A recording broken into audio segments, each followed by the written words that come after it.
ठीक है, मैं करियर के स्टेज पे भी हूँ। मेरे पास अब मेरे लिए सबसे बेस्ट वे ये है कि मैं अपने करियर को जो है ना वो यूएई में या किसी भी और गल्फ़ कंट्री में, तो उसमें कुछ चीज़ें ऐसी हैं जो कि आपको यहाँ से करके जानी चाहिए और छोटे छोटे पॉइंट्स हैं जो कि आप अगर नहीं करके जाते तो मेरे एक्सपीरियंस के हिसाब से बहुत से लोग जो है ना वो इवन जॉब मिल जाती है और अपना जो है ना वो मिली हुई जॉब जो है ना वो ज़ाया कर बैठते हैं। उसमें पहली जो चीज़ है वो है डिग्री अटेस्टेशन। यहाँ पे आप किसी को हायर करते हैं तो आपकी शायद कोई भी डिग्री नहीं देखता है, लेकिन वहाँ पे क्या होता है कि आपको वीज़ा लगाना पड़ता है। और वीज़े भी दो कैटेगरी के होते हैं, एक लेबर कैटेगरी का होता है और एक प्रोफेशनल कैटेगरी का होता है। जो प्रोफेशनल कैटेगरी का वीज़ा होता है ना, उसको लगाने के लिए आपको डिग्री चाहिए और डिग्री सिर्फ डिग्री अटेस्टेड होनी चाहिए। अटेस्टेड कहाँ से होनी चाहिए वो मैं आपको बताता हूँ, और कौन सी डिग्री अटेस्ट करानी है वो भी मैं बताता हूँ। तो और फिर इवन जो वीज़ा की कास्ट होती है उसमें भी फ़र्क होता है। मतलब अगर आप प्रोफेशनल का वीज़ा लगाते हैं तो वो 4000 का लगता है, और अगर आप लेबर का वीज़ा लगाते हैं तो वो 7000 का लगता है। तो डेफिनेटली अगर एक दो लोग मुझे अवेलेबल हैं जिस पे एक पे मुझे सेम कैटेगरी के लोग अवेलेबल हैं, जिस पे एक पे मुझे 4000 लगाना है और एक पे मुझे 7000 दिरहम लगाने हैं, तो मैं प्रेफर करूँगा कि मैं 4000 को प्रेफर करूँ। दूसरी ये है कि समटाइम ये होता है कि कुछ ऐसी कंपनी का वहाँ पे एज पर रूल जो है वो आप किसी को बगैर वीज़े के काम नहीं करा सकते हैं। ठीक है, अगर आपकी डिग्री अटेस्टेड नहीं है, मैंने आपको हायर भी कर लिया है, तो फिर मुझे वही जो पहले मैं सोच रहा था कि यूएई में लोग क्यों नहीं हायर करते, वही प्रोसेस हो जाएगा ना। आप जाएंगे दोबारा से यहाँ से डिग्री अटेस्ट कराएंगे, तो इस प्रोसेस में आपको हो सकता है कि 1 महीना लग जाए, तो 1 महीना कोई वेट नहीं करेगा, तो डेफिनेटली वो दूसरे बंदे को प्रेफर कर लेगा जिसके पास डिग्री अटेस्टेड है।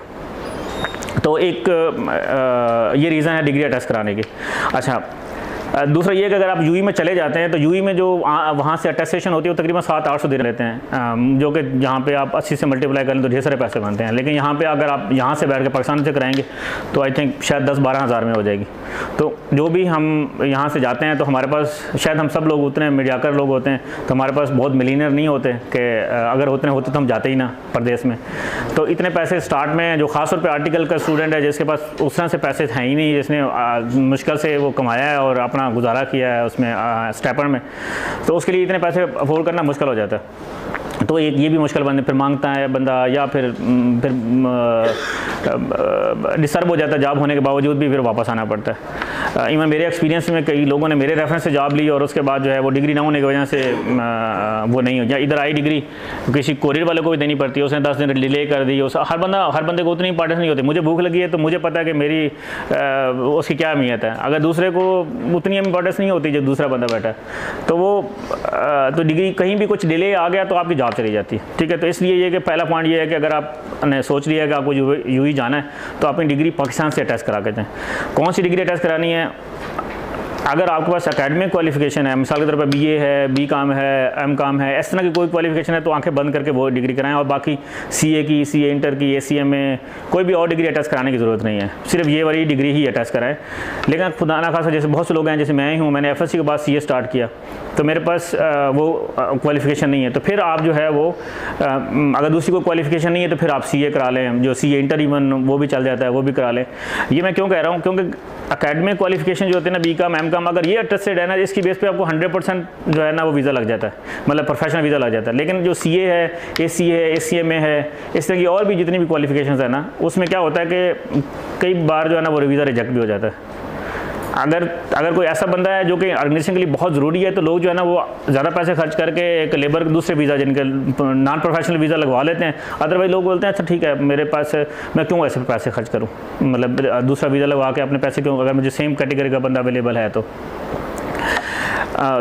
मैं कह रहा था कि क्योंकि रिजेक्शन के चांसेस होते हैं प्रोफेशनल क्वालिफिकेशन में, इसलिए बेहतर है आपके दूसरी डिग्री है तो वही अटैच करा के जाए।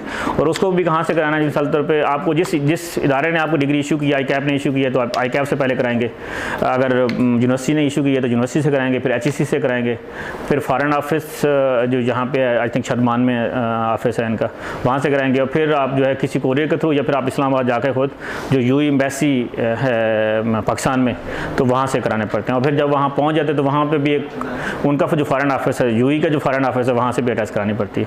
तो ये मैंने आपको थोड़ा सा गाइड किया कि आपने सोच लिया वहाँ जाना है और आपको डिग्री जो है वो कौन सी अटैच करानी चाहिए और उसको कहाँ से कराना चाहिए। ठीक है, दूसरी चीज़ जो ओवर द पीरियड में, क्योंकि 6 साल से लोगों से इंटरेक्शन में हूँ, जो लोग जहाँ से जाते हैं तो कुछ लोग और इस तरह की यानी कि डिग्री अटैच नहीं करा के जाते, इस तरह से प्रॉपर अपना जो है वो सॉरी एक और जो मिस्टेक लोग करके जाते हैं वो ये भी है कि अपना सपोज पहले 15 दिन का वीज़ा मिलता था, 15 दिन के वीज़े पे चले जाते हैं या फिर 1 महीने के वीज़े पे चले जाते हैं। तो आप कोशिश करें कि जो मैक्सिमम क्वेश्चन, आवाज़ नहीं आ रही?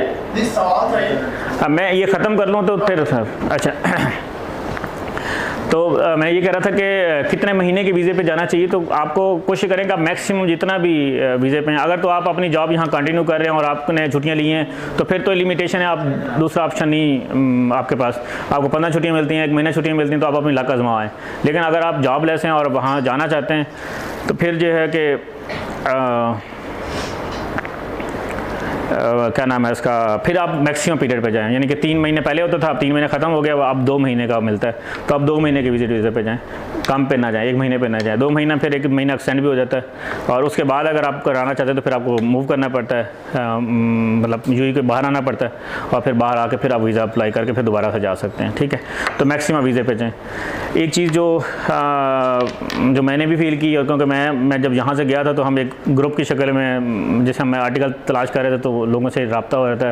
फिर जब आर्टिकल इकट्ठे ख़त्म हुए तो हमने सोचा कि हम इकट्ठे चलते हैं। तो जो मैंने देखा कि बहुत से लोग जो है ना वो अपने प्रॉपर बजटिंग नहीं करके आते और वहाँ पे फिर जो है ना वो डिफरेंट मुश्किलात का शिकार हो जाते हैं।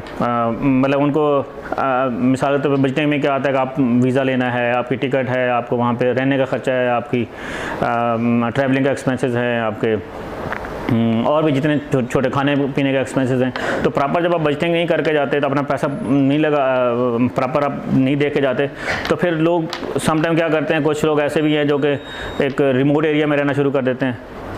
मिसाल के तौर पे कुछ मैं आगे बताऊंगा कि कहाँ आपको रहना चाहिए। तो रिमोट एरिया में क्योंकि सस्ती जगह मिलती है तो वहाँ पे रहना शुरू कर देते हैं, या फिर प्रोफेशनल लोगों के बजाय जो है वो लेबर तबका के साथ रहना शुरू कर देते हैं। तो ये सारी चीज़ें जो है वो, या फिर समटाइम ये भी होता है कि आप किसी भी गैदरिंग में जाना है या कहीं जाना है तो आप नहीं जाते हैं कि भाई यार मेरा जो है ना वो उस पर किराया लग जाएगा, या आप कहीं दूर इंटरव्यू देने जाना है तो आप सोचते हैं पहले कि यार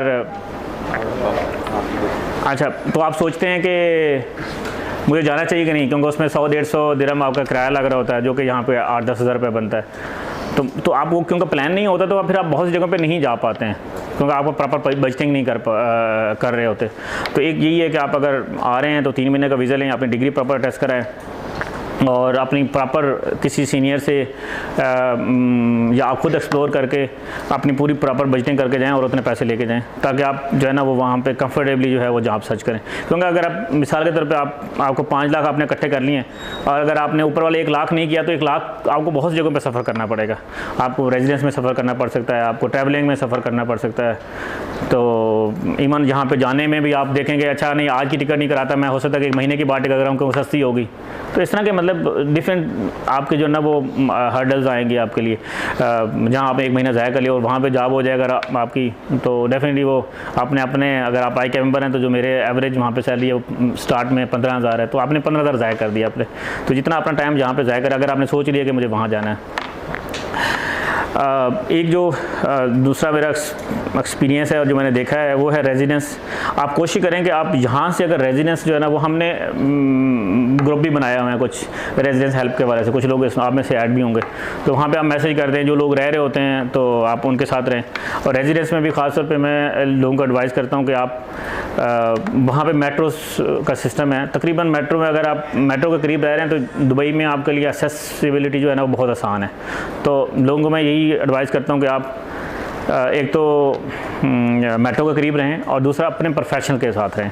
ठीक है, आपने किसी रिलेटिव जो रजमान में, शारजा में, दूर रिमोट एरियाज़ में रह रहे हैं तो वहाँ ना रहें, उसकी डिफरेंट मतलब अगर मैं प्रोफेशनल के साथ रहते हैं तो आप हर बंदा जो कि वहाँ पे गया हुआ है और उसके 10-12 साल या 4-5 साल उसने गुजारे हैं तो उससे एक नेटवर्क होता है। ठीक है, तो बहुत सी ऐसी पोजीशन होती हैं जो कि डेफिनेटली ऑल एंड उससे एडवर्टाइज नहीं होती हैं। ठीक है, आप अगर 5 प्रोफेशनल के साथ भी रह रहे हैं तो उनका अपना एक नेटवर्क है, तो आप उनकी आंखों के सामने होंगे कि अगर उनके सर्कल में कोई भी जॉब ओपन होती है तो वो आपको रेफ़र करेंगे और आपकी जॉब होने के ज़्यादा चांसेस हैं। फिर आपको डेफिनेटली वो उनका एक एक्सपीरियंस है वो आपसे शेयर करेंगे, कुछ लोगों से वो कनेक्ट कर देंगे, तो जो उनके इर्द गिर्द ऐसी कोई एक्टिविटीज़ हो रही हैं जो कि आपके लिए जॉब सर्चिंग में इफेक्टिव हो सकती है तो वो आपको वो डेफिनेटली रेफ़र कर देंगे। ये सारी अपॉर्चुनिटीज़ आप लूज़ कर बैठते हैं जब आप मिसाल के तौर पर किसी रिमोट एरिया में रहते हैं या फिर प्रोफेशनल के साथ नहीं रहते हैं। तो एक तो यहाँ से कोशिश करें कि आप अस्सलाम वालेकुम,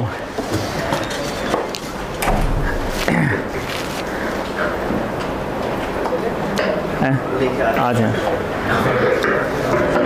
अस्सलाम वालेकुम, good to see you sir. कैसे हैं आप? अल्हम्दुलिल्लाह ज़बरदस्त। आप सुनाएं? कंटिन्यू करें।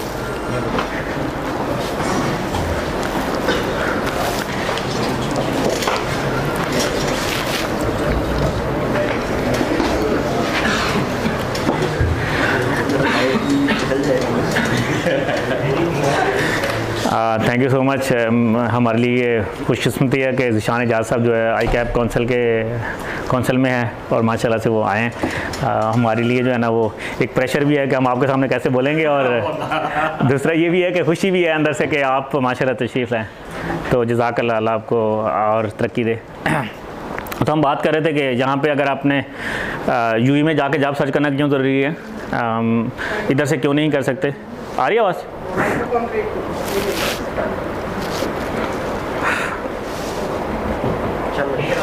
अच्छा, तो फिर ये कि किस महीने में आपको जहाँ से जाना चाहिए अगर आप UAE को देख रहे हैं मार्केट को, और जाने से पहले आपको क्या करना चाहिए वो हम 1 बाय 1 डिस्कस कर रहे हैं। कि आप जैसे आपको डिग्री अटैच करानी चाहिए, प्रॉपर बजटिंग करनी चाहिए, और अपनी रेजिडेंस जो है वो आप यहाँ से जाते हुए कोशिश करें कि प्रोफेशन के साथ ढूंढें। और क्योंकि वहाँ पे ये ऑब्वियस सी बात है कि आप जब करियर के स्टार्ट में जाते हैं तो वहाँ पे आपको अकेले रहना शायद पॉसिबल नहीं रहता है, क्योंकि बहुत एक्सपेंसिव होता है। तो बहुत कम लोग ऐसे हैं, मैं वही पहले ही बात कर रहा था कि अगर हम इतने लैंडलॉर्ड हूँ और मिलीनियर हूँ तो फिर हम जाए ही ना।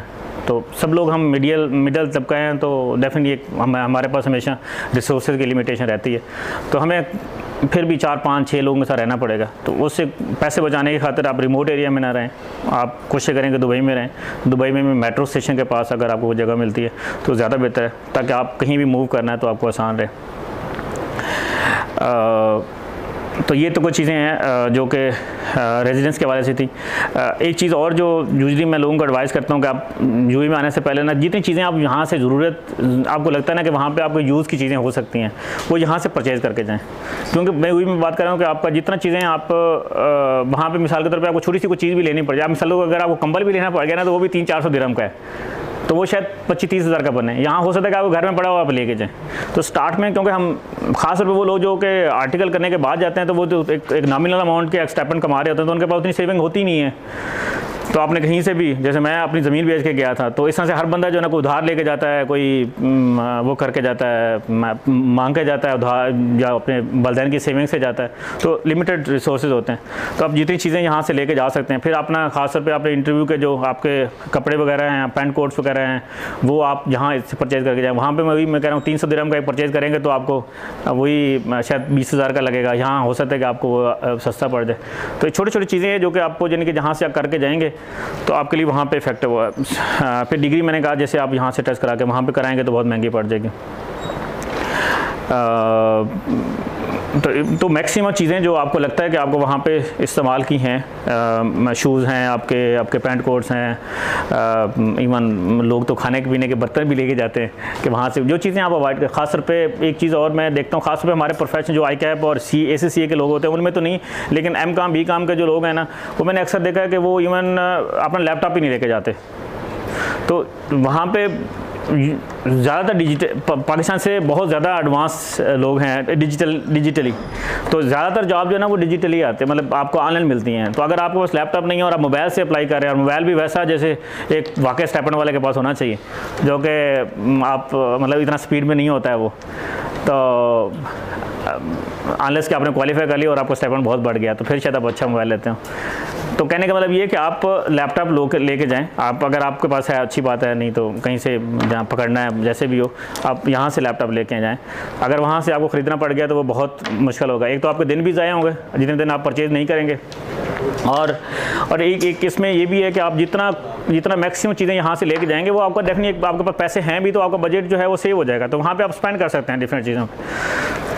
किसी को मिलने जाना है आपका किराया लगेगा, आप इंटरव्यू देने जाना है, तो जितने आपके पास ज़्यादा पैसे होंगे वहाँ पे इवन ये भी ट्रेंड है कि वहाँ पे पेड एड्स वगैरह भी चलते हैं।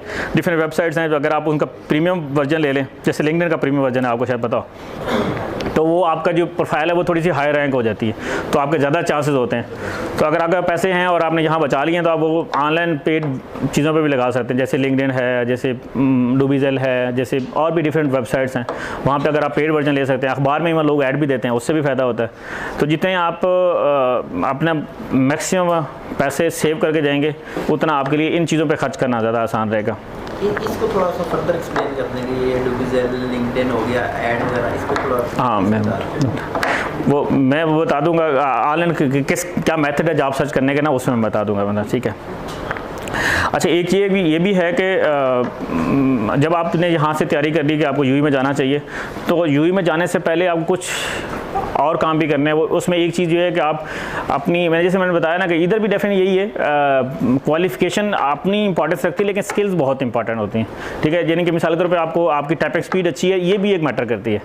आप बहुत जगह पे लोग टेस्ट लेते हैं और आपकी टाइपिंग स्पीड अच्छी नहीं है तो आपको शायद नहीं चांस, तो आप टाइपिंग स्पीड पे काम कर सकते हैं, आप MS ऑफिस पे काम कर सकते हैं। आपने अगर फर्म्स को टारगेट कर रहे हैं तो आप अपने अकाउंटिंग स्टैंडर्ड को रिवाइज कर सकते हैं, ऑडिटिंग स्टैंडर्ड को रिवाइज कर सकते हैं, यूई के जो टैक्सेशन के लॉज हैं उनको पढ़ सकते हैं। तो इस एडवांस में अकाउंटिंग जो सॉफ्टवेयर्स हैं उसके ऊपर आप एक स्किल्स ले सकते हैं। तो ये जो चीज़ें हैं ना, आप जितना एडवांस में करना शुरू कर देंगे, या ख़ास तौर पे अगर आपके पास टाइम है और आप कुछ भी नहीं कर रहे हैं तो फिर तो मस्ट है ना कि आप ये चीज़ें करके जाएँ। जितनी ये चीज़ें करके जाएंगे तो उतना आपके लिए ज़्यादा आसान होगा वहाँ पे जॉब लेना। अब ये सी बात है, मतलब ये जो भी किसी की फर्म जिसकी जो स्किल ज़रूरत होती हैं, अगर वो बंदे किसी में होंगे तो डेफिनेटली उसके लिए हायर करने में ज़्यादा आसान, डिसीजन करने में ज़्यादा आसान होगा। जिस बंदे को नहीं आता है, अगर आप ऑडिट फर्म में जा रहे हैं और आपने जो है वो शायद अभी F मॉड्यूल के या किसी E मॉड्यूल के वो पेपर दिए जो कि अकाउंटिंग वाले नहीं हैं, और आपको डेफिनेटली अकाउंटिंग स्टैंडर्ड रिवाइज करने पड़े। अगर वो उसने IFRS 15 पे या किसी पे 16 पे कोई क्वेश्चन पूछ लिया, आपको पता ही नहीं है, तो आपको डेफिनेटली वो ऑडिट फर्म वाला नहीं रखेगा। या उसने आपको यूई की टैक्सेशन में हायर करना है, आप बेशक पाकिस्तान में टैक्सेशन में बहुत आपको ग्रिप हो, लेकिन आपको वो वहाँ के बेसिक की नहीं पता है, ठीक है, आप तो डेफिनेटली आपके चांसेस उतने कम हो जाएंगे। तो ये है कि जब आप सोच लें कि आपको जाना है वहाँ पे, तो अपनी स्किल्स के ऊपर काम करना शुरू कर दें। और एक जो और चीज़ जो मैं लोगों को एडवाइस करता हूँ वो ये है कि आप अगर यहाँ से बैठ के अप्लाई करना शुरू कर दें, अगर आपको लगा है कि आपने अगले महीने जाना है तो आज से उसको अप्लाई करना शुरू करें। उससे भी ये होता है कि अगर आपको कोई रिलेटिव वहाँ पर जानने वाला है तो उसको बोलें कि आपके नाम पर एक सिम ले ले, वो वहाँ पर उसको ऑन कर ले, आप उसका व्हाट्सएप बना लें यहाँ पर, और उसके डिफरेंट जो ऑनलाइन पोर्टल्स हैं उस पर अपना अकाउंट बनाएँ और फिर उसको अप्लाई करना शुरू करें। तो इससे ये तक, क्योंकि जब भी आप ऑनलाइन अप्लाई करना शुरू करते हैं तो आपको जो रिस्पांस आता है वो तकरीबन उसमें 15-20 दिन लग जाते हैं। तो अगर आपने 15-20 दिन यहाँ पे अप्लाई करना शुरू कर दिया और आपका नंबर भी ऑन है और आपका व्हाट्सएप भी ऑन है, तो क्या होगा कि आपको जब जैसे आप वहाँ पहुँचेंगे तो आपको ऑलरेडी हो सकता है कि जो है ना वो इंटरव्यू जो है ना वो ऑलरेडी अलाइन हो और आप इंटरव्यू दें और पहले चांस में आप जो है ना वो आपकी जॉब हो जाए, तो आपका टाइम डेफिनेटली सेव हो जाएगा। तो ये कुछ चीज़ें थी जो ओवर द पीरियड मैंने सीखी कि डिफरेंट लोगों से, और इवन मैंने खुद जब जॉब सर्च करने गया था तो ये मैंने एक्सप्लेन किया, जिसमें आपका डिग्री टेस्ट कराना है, आपको प्रॉपर बजटिंग करके जाना चाहिए, अपने करियर के किस स्टेज पे जाना चाहिए, वो मैंने जैसे बोला कि आपको अर्ली स्टेज में जाना चाहिए, अपनी रेजिडेंस जो है वो मेट्रो को करीब रखनी चाहिए, दूर नहीं रखनी चाहिए, स्किल्स जितनी आप मैक्सिमम यहाँ से लेके जा सकते हैं वो ज़्यादा बेहतर है, अपनी चीज़ें जो आपके डेली यूज़ की चीज़ें हैं वो जहाँ से जितना मैक्सिमम आप लेके जा सकते हैं वो लेके जाएँ, लैपटॉप अपना लेके जाएँ, और अपनी यहाँ बैठे हुए जो है वो अपनी जो सिम है वो लेके उसको अप्लाई करना शुरू करें। एक जो इम्पॉर्टेंट पॉइंट है यहाँ पे जाने से पहले वो ये है, आप यहाँ से जब आपने प्लान कर लिया आप जाना तो अपनी नेटवर्किंग पे भी काम करें। आप उन लोगों को ज़रूर बताएं। आपने ना 1 मिनट ऐसे लगाए, अब देखें, बोलिए। अच्छा, अब आवाज़ नहीं आ रही। हाँ जी, मैं पहले भी इनको बोला कि मैं क्योंकि टीचर नहीं हूँ और रेगुलर स्पीकर भी नहीं हूँ, तो ये चीज़ें आपने खुद ही देखनी। तो उन्होंने ऐसे लगाया तो ऐसे लग गया, वैसे लगाया तो ऐसे लग गया। तो सॉरी, क्योंकि हम इनके फॉलोअर हैं, जैसे ये कहेंगे वैसे करेंगे। बल्कि वो मैंने सुना था एक कैदी आज़म तकरीर कर रहे थे, तो एक किसान खड़ा था उनके सामने ना, तो वो वाह कर रहा था और किसी ने पूछा पढ़े लिखे आदमी ने कि भाई ये तो इंग्लिश में तकरीर कर रहा है, आपको क्या समझ आ रही है? उसने बोला जो वो बोल रहा है वो सही बोल रहा है। तो इसी तरह से जैसे इन्होंने मुझे समझाया वह सही था। तो मैं बता रहा था कि आप जब जहाँ से जा रहे हैं तो अपनी नेटवर्किंग पे ज़रूर काम करें।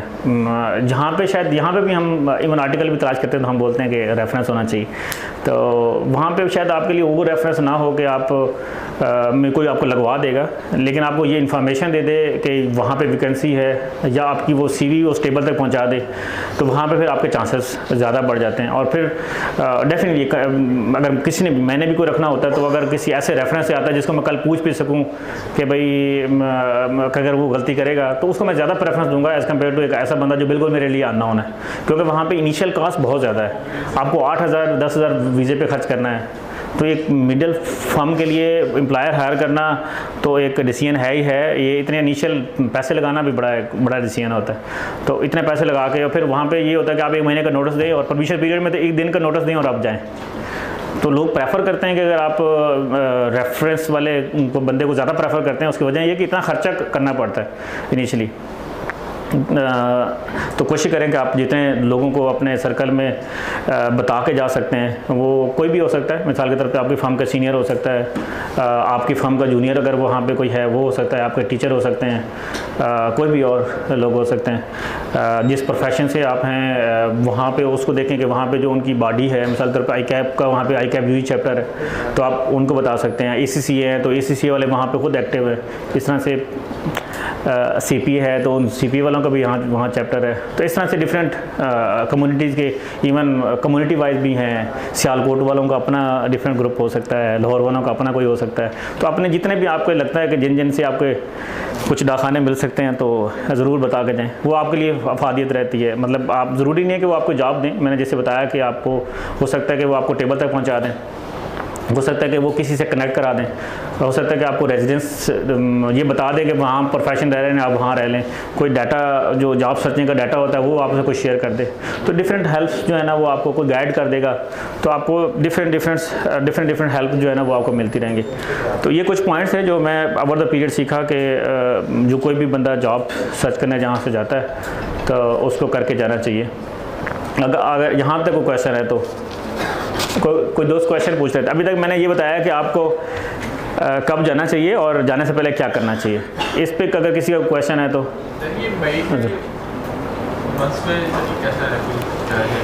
अच्छा, इसमें लोग मेरे से जब पूछते हैं तो कि हमें किस स्टेज में, मैंने पहले बताया कि अगर तो आप जॉबलेस हैं तो फिर अपना टाइम ज़ाया करने की ज़रूरत नहीं है। फिर अगर जॉबलेस हैं, कल आपको टिकट मिलती है, आप कल चले जाएँ। ऐसा नहीं है कि बाकी पीरियड्स में जो है ना वो रिक्रूटमेंट बिल्कुल बंद होती है, ऐसा नहीं है। लेकिन अगर आप क्या करते हैं,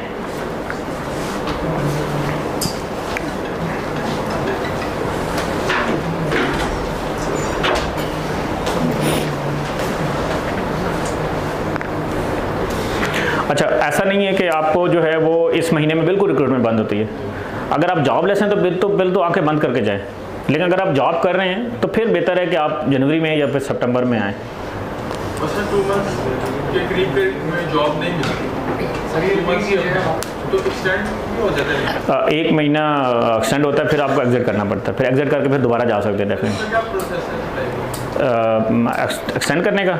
वो आप जिस वीज़ा से जैसे लेते हैं आप उसको बोलें कि आप एक्सटेंड करते हैं, तो वो उसके रेफरेंस नंबर से किसी और से भी, जो ट्रैवलिंग एजेंट होते हैं, आप उससे बात करते हैं, वो एक्सटेंड कर देते हैं। एक तो विजिट वीज़ा हो गया, इसके साथ एक और जॉब सर्च वीज़ा भी मेरा शुरू हुआ है। जी, जॉब सर्च वीज़ा भी है। वो मेरे ख्याल प्रोफेशनल क्वालिफिकेशन वालों को शायद नहीं मिल रहा है, लेकिन जो M.Com B.Com यूनिवर्सिटी स्टूडेंट्स हैं उनको मिल जाता है। तो वो ज़्यादा बेहतर है, वो इवन एक्सटेंड भी हो जाता है।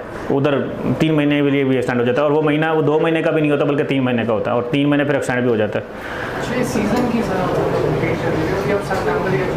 मैं ये कह रहा था कि अगर आप जॉब कर रहे हैं तो फिर कोशिश करें कि अगर आपको रिज़ाइन करके जाना है तो फिर सितंबर में जाएं या जनवरी में जाएं। इसकी डिफरेंट रीज़न मैंने बयान किए हैं। एक रीज़न जो है ना, वहाँ पे गर्मी का होना है।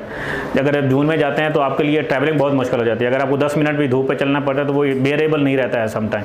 और आप इंटरव्यू की जगह तक जाएंगे और सम टाइम क्योंकि हम मिनिस्ट्री जाते हैं तो हम उस तरह से टैक्सी भी अफोर्ड नहीं कर सकते हैं या वो मिलने में टाइम लग जाता है। तो धूप पे खड़ा होना इतना आसान नहीं रहता। ख़ासतौर पर जब आप इंटरव्यू देने जा रहे हैं तो आपका कॉन्फिडेंस डेफिनेटली वो जो है ना वो ख़त्म हो जाता है अगर आप जाएँ।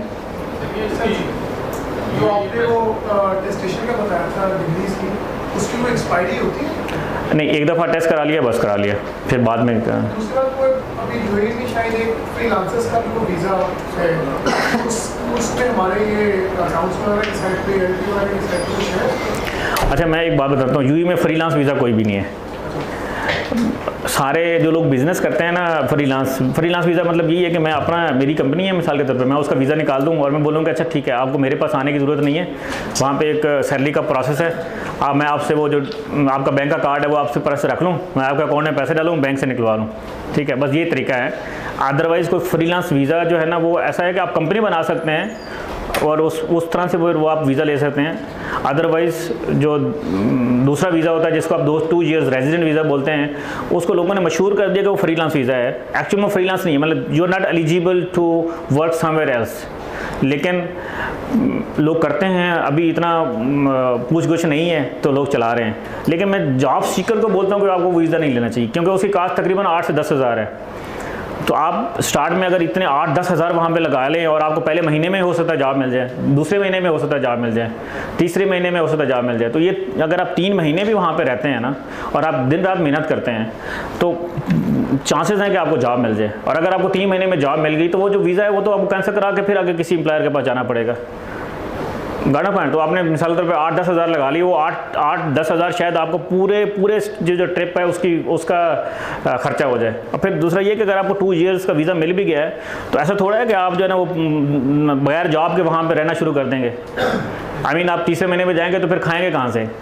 आप अगर 6 महीने या 1 साल रह रहे हैं बगैर जॉब के तो फिर खाएंगे कहाँ से, ट्रैवलिंग कहाँ से बेयर करेंगे, सब चीज़ें नहीं पॉसिबल ना। तो फिर मैं इनिशियली ऐसी जगह पे इतना पैसा क्यों लगाऊं रेजिडेंट वीज़ा पे, जो कि मेरा तकरीबन आलमोस्ट पूरे ट्रिप की कास्ट हो सकती है और उसका उतनी अफादियत भी नहीं है। ख़ासतौर पर अगर लोगों का रेजिडेंट वीज़ा है तो लोग रिलेक्टेंट भी होते हैं उसको हायर करने में। कुछ लोग होते हैं उसको हायर कर लेते हैं क्योंकि वो कन्वर्ट भी हो जाता है सम टाइम अगर सेम एमिरेट्स में है तो। लेकिन यूजुअली जो है मतलब मिसाल तौर पर आप दुबई में का वीज़ा है और आप दुबई में जॉब होगी तो वो कन्वर्ट भी हो जाता है, लेकिन आपको किसी और दूसरे एमिरेट्स में तो फिर तो कैंसिल होता है।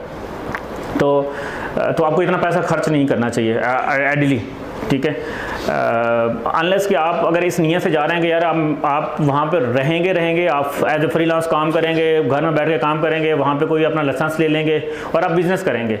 यानी कि अगर मुझे जॉब की अपॉर्चुनिटी ना मिली तो मैं साथ मैं यहाँ पे भी, जैसे होता है लोग यहाँ से भी अपना काम करना शुरू कर देते हैं, कुछ क्लाइंट्स बना लेते हैं, तो आपको लगता है कि मैं वहाँ पर अपना ये कमा के जो है वो अपनी सर्वाइवल ढूंढ लूँगा, फिर ठीक है, फिर आपको डेफिनेटली मैं ज़्यादा प्रेशर में हूँ, ठीक है, तो मेरी निगोशिएशन पावर डिफरेंट होगी। अगर मैं प्रेशर में नहीं हूँ, मिसाल तो मुझे पता है कि मेरे पास इतने पैसे भी हैं कि मैं 2 साल सर्वाइव कर सकता हूँ, तो मेरे लिए मेरी निगोशिएशन पावर बढ़ जाएगी जब मैं किसी के पास जाऊँगा। तो मुझे डिज़ायर जॉब लेने में आसानी भी हो सकती है, लेकिन उससे पहले आपको ये सोचना है कि क्या आप लंबे अरसे तक जो है वो बगैर इन जॉब के रह भी सकते हैं कि नहीं।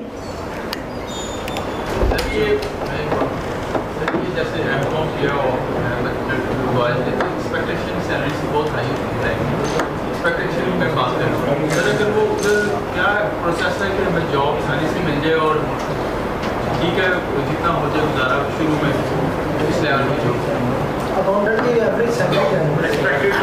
देखें सैलरी मेरे ख्याल ये तो एक मैं आपको पूछूं पाकिस्तान में क्या एवरेज सैलरी है तो शायद आप नहीं बता पाएँ। मतलब सेम कैटेगरी का बंदा एक डिफरेंट सैलरी ले रहा होता है और दूसरा एवरेज सैलरी तो मैं शायद ना बता सकूं, लेकिन मेरा जो एक्सपीरियंस है, मतलब मैं CA इंटर की बात करूं तो 6 से 8 हज़ार या 6 से 10 हज़ार के बीच में जा रहे होते हैं और CA क्वालिफाइड 15 से 20 हज़ार में जा रहे होता है। तो थोड़ा बहुत कम पेश मतलब कम भी हो जाता है, CA इंटर का भी इससे भी कम हो जाता है, बढ़ भी जाता है, और MCOM का भी शायद 3-4 हज़ार। लेकिन मैं एक जो लोगों को एडवाइस करता हूँ ना कि आप अपने चीज़ें देखें कि आप जिस जॉब को एक्सेप्ट कर रहे हैं वो सैलरी पे जाए जहाँ पे आपको लगे कि आप वहाँ 2 साल एटलीस्ट वहाँ रह सकते हैं। मिसाल तो कोई एक ICAP मेंबर जाता है वहाँ पे 6,000 पे जॉब कर लेता है, बल्कि इधर से 1-2 लोग इधर से जो हायर होकर गए हैं वो 8-8 हज़ार पे चले गए। अब वहाँ पे जाके जब उन्हें पता चला कि अच्छा मेरे तो वो फलां जूनियर था वो 15,000 कमा रहा है और मैं 7,000 कमा रहा हूँ, जो 8,000 कमा रहा हूँ, तो वो कंपैरिजन करना शुरू कर देते हैं। बहुत लो होते हैं तो वो अपने आप को भी खाना शुरू कर देता है।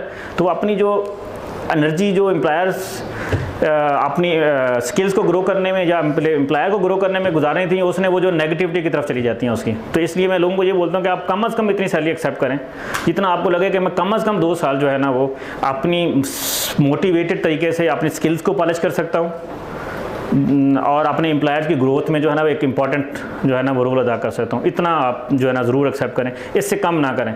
अगर आप इससे कम करेंगे तो फिर जो है ना वो आप 2-4 महीने गुजरेंगे, जैसे आपको जेब में थोड़े से पैसे आएंगे तो आप एम्प्लॉयर को भी गाली निकालेंगे और अपने आप को भी गाली निकालेंगे। तो आप अपनी स्किल्स पे काम नहीं कर सकेंगे, क्योंकि मुझे लगता है कि जो आपने अगर स्टार्ट के 2-4 साल बहुत मेहनत कर ली ना अपनी स्किल्स के ऊपर, अपने एम्प्लॉयर को ग्रोथ, तो वो जो आपको आपके अंदर कॉन्फिडेंस है, वो जो स्किल्स आपको आएंगी ना, वो अगले साल हो सकता है कि आपकी सैलरी डबल कर दें। जितना आप बहुत कम बजट पे जाएंगे उतना अपने आप को मोटिवेट करना मुश्किल हो जाएगा। जितना आप सेल्फ मोटिवेटेड नहीं होंगे उतना आपको स्किल्स लेना मुश्किल हो जाएगा, उतना अपने एम्प्लॉयर की बेनिफिट के लिए सोचना मुश्किल हो जाएगा। हम स्टार्ट में हम अक्सर ये सोचते हैं कि अगर मैं बहुत कुछ मेहनत करूँगा, बहुत कुछ एम्प्लॉयर के लिए काम करूँगा तो शायद एम्प्लॉयर बहुत ग्रो करेगा। तो मेरा जो एक्सपीरियंस है कि आप खुद बहुत ग्रो करते हैं। अगर आपने बहुत मेहनत कर ली और एम्प्लॉयर को बहुत जो है ना वो ग्रो करवा लिया तो एम्प्लॉयर मजबूर हो जाएगा कि वो आपको वहाँ पे ऑफ़र करे अच्छी, और अगर वो नहीं करता तो डेफिनेटली दूसरी मार्केट ओपन है, वो आपको ऑफ़र कर देगा। करना पॉइंट। तो अगर आप इतनी कम सैलरी पे चले गए कि आप मोटिवेटेड नहीं रहे टुवर्ड्स एम्प्लॉयर और towards your development of skills, तो फिर डेफिनेटली आप अपना कैरियर जो है ना वो जहाँ पॉजिटिव डायरेक्शन की बजाय आप नेगेटिव डायरेक्शन में लेके चले जाएंगे, और 2 साल बाद भी फिर जो है ना वो आप एम्प्लॉयर को कोस रहेंगे और अपने आप को कोस रहेंगे। सर रेजिडेंस के वाले से आपने बताया कि मेट्रो स्टेशन के पास हमें अरेंज करनी चाहिए ताकि आसानी से ट्रैवल कर सके, लेकिन मेरे मुताबिक मैं आपसे पूछना चाह रहा हूँ कि कौन सा एरिया ऐसा बेहतर है जहाँ पे, जैसा यहाँ पे इंडस्ट्रियल एस्टेट्स हैं, कोटला का है, मेरे पास से कोई पाकिस्तान का पूछे लाहौर का, तो मैं तो कहूँगा उसके पास ही रख लो रेजिडेंस, या गुलबर्ग में ऑफिस हैं, हेड ऑफिस हैं, वहाँ पर रख लो। आप क्या रेफर करते हैं कि हमें कहाँ पे किस लोकेशन में जो है ना अपनी रेजिडेंस अरेंज करनी चाहिए? मेरे ख्याल के मेट्रो को करीब हो और प्रोफेशनल के साथ हो, इट इज़ इनफ। लाइक मेरा क्वेश्चन वही नहीं, मैं आपको समझ रहा हूँ। मैं कह रहा हूँ कि मेट्रो पूरी मेट्रो जितनी भी है ना उससे करीब हो और आप प्रोफेशनल के साथ रह रहे हैं, इट इज़ इनफ। हाँ जी, अगर वॉकिंग डिस्टेंस पे भी कोई ऑफिस जहाँ पे ज़्यादा बिल्डिंग्स हो, जहाँ पे ऑफिस ज़्यादा है, नहीं देखिए, जब वो मेट्रो बैठ जाते हैं तो 15 मिनट में आप इतना सफ़र कर जाते हैं कि आपको सोच ही नहीं है, बहुत स्पीड से चलती है। हाँ, मजाक नहीं कर रहा। तो मैं कह रहा हूँ कि आप जब मेट्रो के करीब रह रहे हैं तो फिर कोई फ़र्क नहीं पड़ता। आप मेट्रो में बैठे हैं, बस आप जिधर जाएँ आधे घंटे में आप पता नहीं कहाँ पहुँच जाएंगे।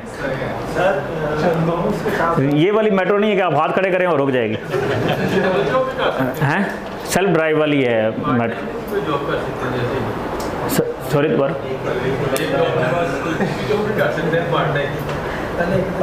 पार्ट टाइम कर सकते हैं अगर एम्प्लॉयर एनओसी दे दे तो।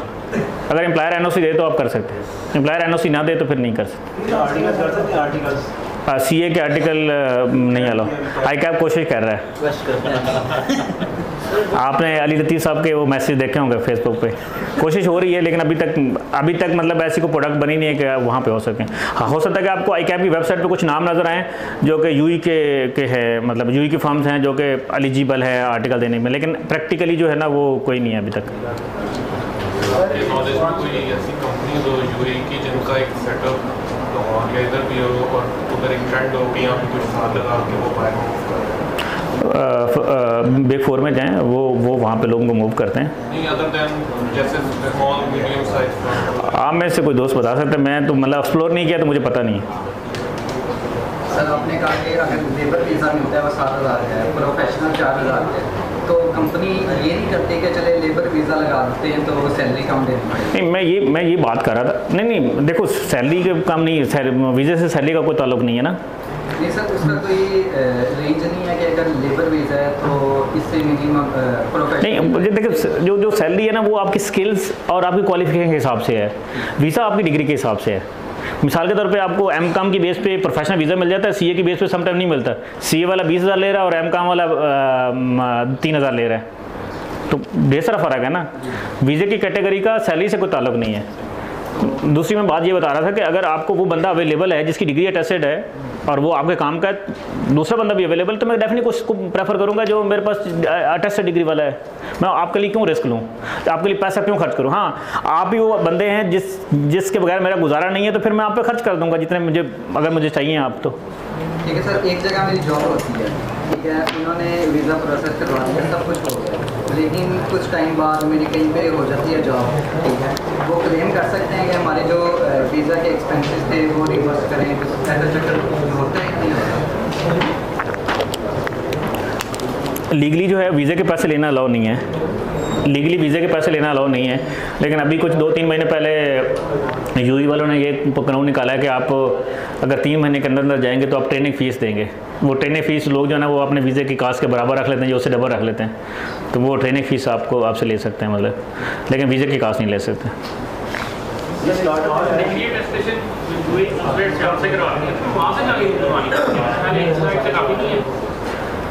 ये ऐसे है जैसे अगर कंपनी रजिस्टर करानी तो SCCP करानी है और कहीं से नहीं करा सकते, उनका कानून है तो है। वहाँ पे 150 दिरहम, आई थिंक 180 या 150 दिरहम। सर रेलेवेंट जॉब और इरेलेवेंट जॉब को जब मैं स्टार्ट किया तो मुझे रेलेवेंट जॉब नहीं मिलती, तो मेरे को आप क्या रेकमेंड करेंगे कि रेलेवेंट जॉब कर लूँ, 3 महीने 6 महीने लगाऊँ वहाँ पे, उसके बाद एक साथ जारी रखिए ताकि हमें रेलेवेंट जॉब मिले। अगर घास खा के गुजारा कर सकते हैं तो रेलेवेंट जॉब भी करें। ये रेलिवेंट जॉब करना ख़ास तौर पे हमारे जो CA के प्रोफेशन है उसमें तो सोचा ही नहीं जा सकता, लेकिन जो M काम B काम है क्योंकि वो कहीं भी कर सकते हैं, तो सेल में भी जा सकते हैं इधर उधर, तो उन लोगों के लिए फिर भी एक्सेप्टेबल है कि वो क्योंकि दूसरे में कैरियर बना सकते हैं, उनके लिए दोनों डोर जो है ना वो इक्वली ग्रो के चांसेस मिलते हैं। लेकिन अगर CA वाला जाकर सेल की जॉब करना शुरू कर दे तो वो डेफिनेटली मेरा ख्याल है उसमें कभी ग्रो नहीं कर सकता। नहीं, M काम का मुझे पता है लफ्ज़, इसलिए मैं बोल रहा हूँ, अदरवाइज MBA M काम एक ही चीज़ है। सर आपने बजटिंग का बोला, एक नॉर्मल इंडिविजुअल के लिए कितना बजट एक होना चाहिए मिनिमम कि अगर वो अपने पास सोचा नहीं है, लेकिन मेरा ख्याल है शायद 8-10 हज़ार तो कैलकुलेट किया जा सकता है। पता नहीं चलता ना भैया, रात को रेट 50 होता है, सुबह बंदा उठता है तो 70 हुआ होता है, तो कैसे बजट करें। सर अगर एक ही दे जाती है तो कंपनी कहती है अगर आपने साइन करना है तो ऑन स्पॉट करें, इसके बाद आपके पास चांस नहीं है, तो उस सूरत में क्या करें? उस सूरत में यही है कि अगर आपको लगता है कि मैं सर्वाइव कर सकता हूँ फ्यूचर में, नहीं अगर डबल माइंड हो तो नहीं मैं बात कर रहा हूँ, आप मौलवी से इस्तिखारा करा लें लेकिन मैं बात ये कर रहा हूँ कि अगर आपको लगता है कि मैं फ्यूचर की जो भी मेरे पास अगर जॉब ना मिली तो मैं अफोर्ड कर सकता हूँ, या ये जॉब इतनी है कि मैं अपने आप को मोटिवेट रख के अपने स्किल्स और एम्प्लॉयर की ग्रोथ के लिए काम कर सकता हूँ, तो एक्सेप्ट कर लें।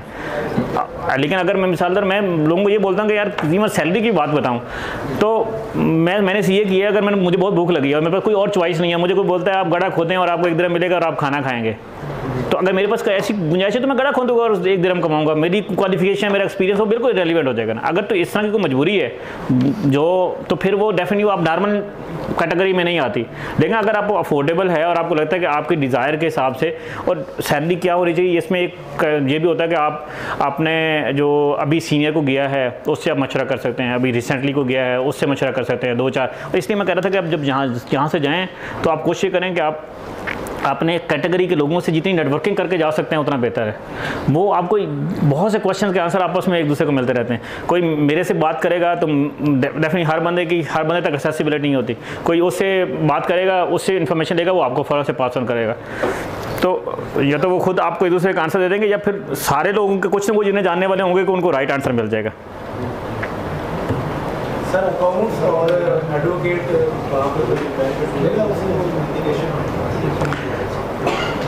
अकाउंट्स और मतलब आप LLB भी किया हुआ है और अकाउंटिंग भी है आपके पास। मेरा ख्याल है कि देखिए मेन चीज़ जो है ना वो आपकी स्किल्स है। स्किल्स आपके पास एक क्वालिफिकेशन है और आपके पास स्किल्स बहुत अच्छी हैं, वो कुछ डिफरेंट स्किल्स हो सकती हैं। आपके काम करने की स्किल है, आपकी कम्युनिकेशन स्किल्स हैं, जो भी काम करने के लिए स्किल्स चाहिए होती हैं। अगर आपके वो स्किल्स हैं और आपके पास एक क्वालिफिकेशन है और आपके वो काम करने की स्किल्स नहीं है और आपका 10 क्वालिफिकेशन है, तो शायद वो जो एक क्वालिफिकेशन प्लस स्किल्स वाला बंदा जो है ना वो उसको ज़्यादा प्रेफरेंस दीजिए। सर आपने बताया कि एमकॉम की डिग्री यूनिवर्सिटी से और HEC से अटैच करवानी है, सर उससे पहले जो डिग्री है वो किसी से अटैच करवाने की जरूरत है, फॉरेन अफेयर से नहीं, दोबारा यूनिवर्सिटी से पहले किसी से? सर एमकॉम की डिग्री आपने बताया कि यूनिवर्सिटी से अटैच करवानी है और उसके बाद HEC से। उसके बीच में कुछ ही को नहीं है। जो मेरा इन्फॉर्मेशन है कि आपको यूनिवर्सिटी करती है, फिर आपकी HSC करती है, फिर आपको फॉरेन ऑफिस करता है, फिर यूई एम्बेसी करती है, फिर वहाँ पे जो फॉरेन ऑफिस है यूई का वो करता है। Sir what about previous degrees BCom और आईकॉम? नहीं, आपको एक हाईएस्ट डिग्री कोई भी ग्रेजुएशन के बाद कोई एक डिग्री करानी है। सर व्हाट अबाउट अगर एमकॉम सर बाहर से किया होता है, MBA कहीं की भी डिग्री तो चल जाती है ना, मतलब वो आपको रिस्पेक्टिव बॉडी से अटैच करानी पड़ेगी बस। HEC उसका सर्टिफिकेट दे देगा ना। HEC मेरा ख्याल है जहाँ से आपने की है, मिसाल के तौर पे ACC है तो ACC पाकिस्तान से टेस्ट नहीं होता है, वो UK से ही टेस्ट होता है। आपने बाहर से कराई है तो बाहर से शायद टेस्ट करा, या आप स्पेसिफिक किसी से पूछिएगा, मुझे पता नहीं है उसका कि अगर कोई डिग्री मिसाल तौर पे आप लंदन से करके आए हैं BSc और आप क्या यहाँ से यूई में बैठे करा सकते हैं? मेरे जहाँ तक अंडरस्टैंडिंग है कि आपको वहाँ लंदन से ही करानी पड़ेगी, यहाँ पे किसी से नहीं करा सकते। हर एक यहाँ पे जैसे ACC का जहाँ पे वो है ऑफिस है वहाँ पे आप दे दें, वो आपको वहाँ से करा देंगे, या फिर डिफरेंट जो ये सर्विसेज देते हैं अटेस्टेशन की उनको आप पकड़ा दें, वो सारी जगह से करा के आएंगे। लेकिन मेरा ख्याल है कि मिसाल के तौर पे कोई लंदन की BSc को जो है ना वो HEC अटेस्टेशन नहीं करेगा। आप कब जा रही है? मंडे को। जब पाकिस्तान का इंटरनेशनल ड्राइविंग लाइसेंस वहाँ पे एक्सेप्टेबल है? आपको क्रेडिट आवर्स मिलते हैं, मतलब आप वैसे 40 आवर्स की क्लास होती है, उसके बाद आपको टेस्ट देना पड़ता है। लेकिन अगर आपको यूई का लाइसेंस है, सॉरी पाकिस्तान का लाइसेंस है, तो आपकी क्लास से 20 हो जाती है, फिर 20 के बाद आप एलिजिबल हो जाते हैं टेस्ट देने के। अगर पहले यूई का ड्राइविंग लाइसेंस हो तो बंदा विजिट वीज़ा पर जाए तो वो रिन्यू विजिट वीज़ा पे हो जाता है? नहीं, रेजिडेंट वीज़े पे रेजिडेंट वीज़ा ज़रूरी है आपके लाइसेंस को वैलिड रखने के लिए। बेस्ट हो सकता है एक्सपायर हो रहा है और आपका रेजिडेंट बहुत अरसे बाद आप जाएँ तो वो पेनल्टीज़ वगैरह लेके आपको डेफिनेटली कर देंगे, और बहुत पुराना है तो हो सकता है दोबारा टेस्ट ले लें, वो आपको ड्राइविंग स्कूल से ही पता करना पड़ेगा। लेकिन डेफिनेटली उसको रिन्यू कराने के लिए हमेशा आपके पास रेजिडेंट वीज़ा होना चाहिए। जो लोगों का रेजिडेंट वीज़ा नहीं होता वो रिन्यू नहीं करा सकते लाइसेंस।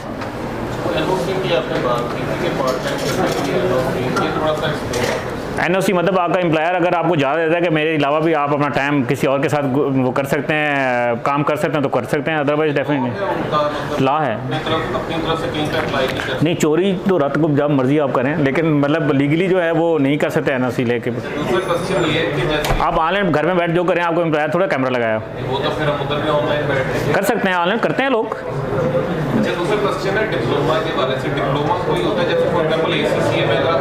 ये ज़रा क्वेश्चन सुनिएगा प्लीज़ क्वेश्चन सुनिएगा ज़रा, ये भाई का क्वेश्चन। हमारे पास ये वाला मैक उनको दे सकते हैं ना, अगर आप हाँ सॉरी बोलिएगा।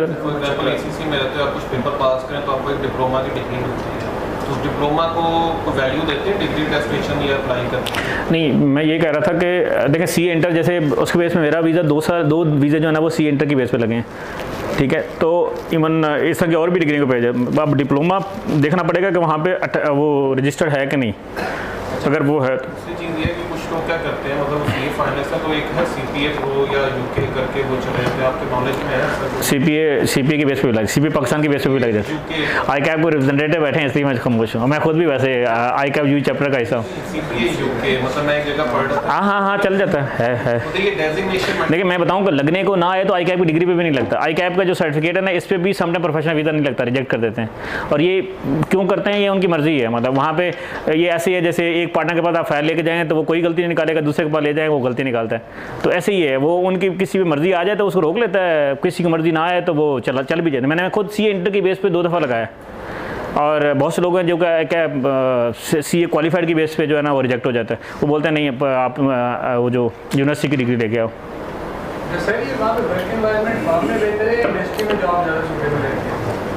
अच्छा, इंडस्ट्री में बेहतर है या मेरा ख्याल ये आपके फ्यूचर गोल से डिपेंड करता है। मैं कह रहा हूँ कि नहीं, स्किल तो डेफिनेटली अगर आप अपना देखें, जो फर्म की जॉब होती है वो ज़्यादा वाइब्रेंट रखती है, आपको चीज़ों को ज़्यादा अपडेट करना पड़ता है।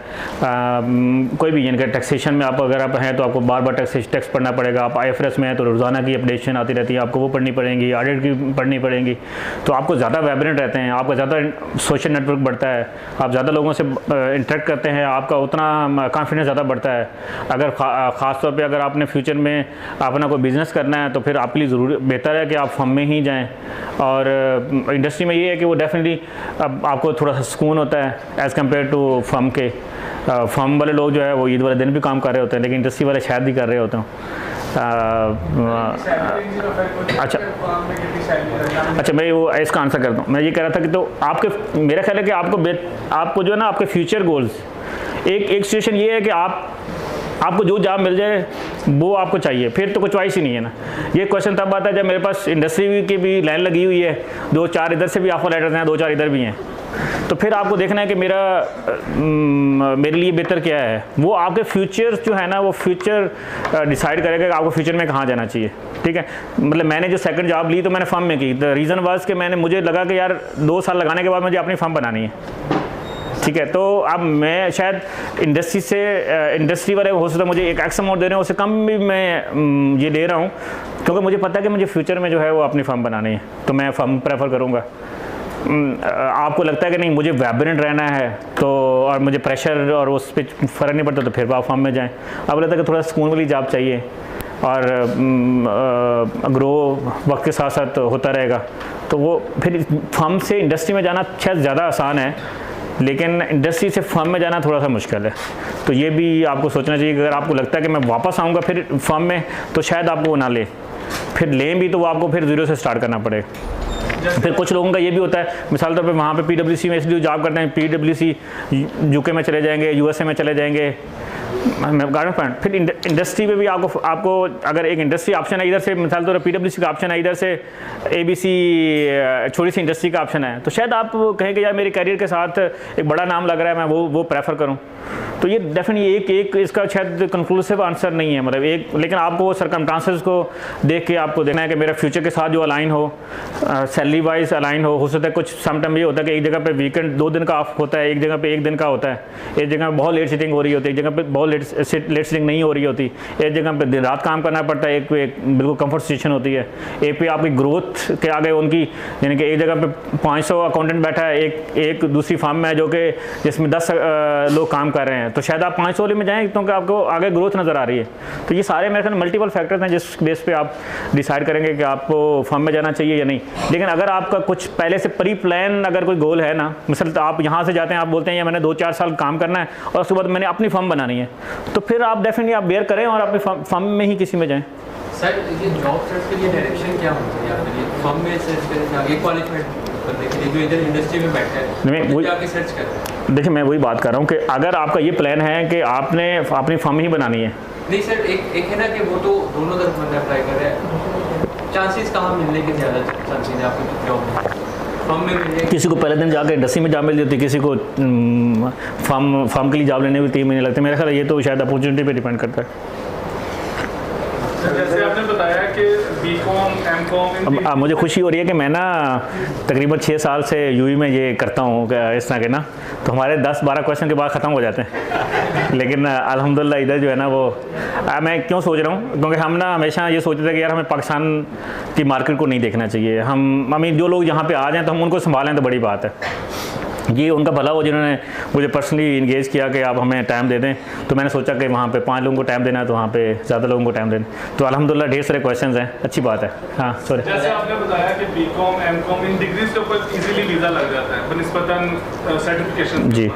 आप BCom से मतलब BCom ऑनर्स है या BCom IT भी है? कोई भी ग्रेजुएशन है, मतलब ग्रेजुएशन BCom भी नहीं, ग्रेजुएशन बात कर रहा हूँ, कोई भी ग्रेजुएशन हो, BA भी हो, कोई भी हो। सर वीज़ा मैटर करता है, प्रोफेशनल या फिर लेबर बिल्कुल मैटर करता है डेफिनेटली, अपनी सेटिस्फेक्शन के लिए मैटर करता है ना। आपका लगा हो ड्राइवर का वीज़ा और उधर से लगा हो आपका फाइनेंस मैनेजर का वीज़ा, तो आपका दिल भी कहेगा कि मेरा ख्याल नहीं मांगता है, लेकिन फिर भी एक और कुछ ये होता है कि अगर आपने मिसाल के तौर पर ड्राइविंग लाइसेंस लेना है तो लेबर वाले को पहले NOC लेना पड़ता है अपने एम्प्लॉयर से, और अगर आपका प्रोफेशनल वीज़ा तो आपको बगैर आप सिर्फ ड्राइविंग स्कूल जाएं और अपना टेस्ट दें और आप कर लेते हो। एक तो ये भी है, दूसरा अपनी सेटिस्फेक्शन भी है, तीसरा डेफिनेटली आप प्रूव कर सकते हैं ना। मतलब मैं मिसाल तौर पे अकाउंटेंट में काम कर रहा था और मेरा वीज़ा था कोई भी ABC, तो अगर मैंने कहीं मूव करना तो मेरे पास एक ऑफिशियल डॉक्यूमेंट है जिसमें लिखा है कि मैं फाइनेंस मैनेजर मेरा वीज़ा था, तो it is easy to prove कि हाँ मैं इस कैलिबर का पहले पे इस स्टेज पे काम कर चुका हूँ। तो डेफिनेटली एक एविडेंस तो है आपको फ्यूचर में ग्रो करने का। हमें ये जो स्मॉल सर्टिफिकेशन होती है, लाइक कोई बुक्स हो गया, जोरो बुक्स हो गए, इनके सर्टिफिकेट्स देते हैं, तो इस पे पैसे लगाने चाहिए, वहाँ सैलरी पे कोई इफेक्ट पड़ता है इस तरह की सर्टिफिकेशन से? देखिए सर्टिफिकेशन शायद उतनी मानी नहीं रखती हैं, स्किल बहुत मानी रखती हैं। अगर आपको जोहो सीखने का मौका मिल रहा है तो जोहो सॉफ्टवेयर जो है वो उधर बहुत चलता है। आपको अगर सर्टिफिकेट मिल रहा है तो बहुत अच्छी बात है। सर्टिफिकेशन इतनी शायद वेरीफाई नहीं करते हैं, अगर आपके पास है तो वो डेफिनेटली बेहतर है। अगर मुझे जोहो बंदा चाहिए और आपका सर्टिफिकेट भी है और आपको स्किल्स भी हैं, तो डेफिनेटली आप मुझे ज़्यादा जल्दी कन्विंस कर लेंगे एज़ कम्पेयर टू एक ऐसा बंदा जो मुझे बोल रहा है मैं जोहो मुझे आता है। Sir BSc civil engineer freshly graduate, तो फ्रेश के लिए फ्रेशली जो ग्रेजुएट होते हैं सिविल, उनके लिए क्या?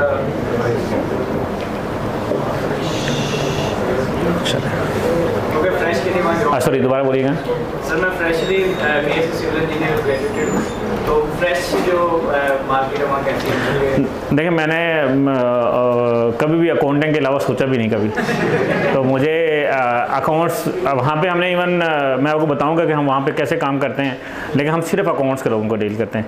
लेकिन मैं वैसे सॉरी ये ना ऑनलाइन जो स्टूडेंट्स हैं ना उनके क्वेश्चन है, इनमें से किसी को कह दें बोल देगा, आप बोल देंगे तो फिर हो जाएगा। नहीं मैं कह रहा हूँ आप बेशक बोल देंगे तो हम आंसर भी कर देंगे लाइव भी। आप किसी को ऐसे को दे दें जो पढ़ के क्वेश्चन कर दे बस। हाँ हो गए बस सही ना हो तब किसी को दे दें। हाँ लेकिन आप जो है ना वो देखें, अगर आपने कहीं से भी की है तो आप अपने यूनिवर्सिटी के सीनियर्स को टारगेट करें, उनको लिंक्डइन पे सर्च करें, तो वो आपको इमीडिएट अच्छी इन्फॉर्मेशन दे सकते हैं एज़ कम्पेयर टू मेरा बंदे जिसका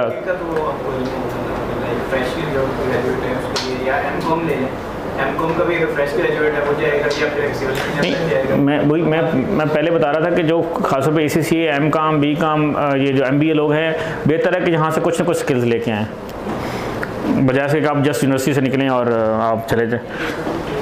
सर बगैर आर्टिकल्स के 1 साल की जॉब वगैरह करते तो वहाँ UAE में जाना कैसे? सर आर्टिकल ख़त्म करें और CA क्वालिफाई करें। CA इंटर की सैलरी 5-6 हज़ार है और क्वालिफायर की 15 हज़ार है। क्यों अपनी जो है ना 10-10 हज़ार हर महीने का ज़ाया करते हैं? जहाँ पे 4 साल जान करते हैं दोबारा हाँ सॉरी दोबारा बोलें। मैंने कहा यहाँ पे 4 साल लगाने हैं तो वही वहाँ पे लगा लेंगे। नहीं देखें CA हर एक चीज़ की ग्रोथ होती है। एक क्वालिफाइड आदमी 10 साल बाद हो सकता है कि 1 लाख दिरहम ले रहा हो, और एक CA इंटर वाला बंदा इतने साल के बाद 20 हज़ार ले रहा हो। आप मुझे बताएं लाख वाला बेहतर है या 20 हज़ार वाला? डेफिनेटली मतलब आप कोई भी क्वालिफिकेशन उसकी एक मैक्सिमम रेंज होती है ना, उस पर आप रुक जाते हैं। अगर आप B.Com वाला भी ग्रो करके इतना बढ़ सकता तो CA में कौन धक्के खाता? सर आपकी फर्म में जॉब के लिए क्या रिश्तेदार? मेरी फर्म में जॉब का क्राइटेरिया ये है कि आप में से कोई भी नहीं होना चाहिए।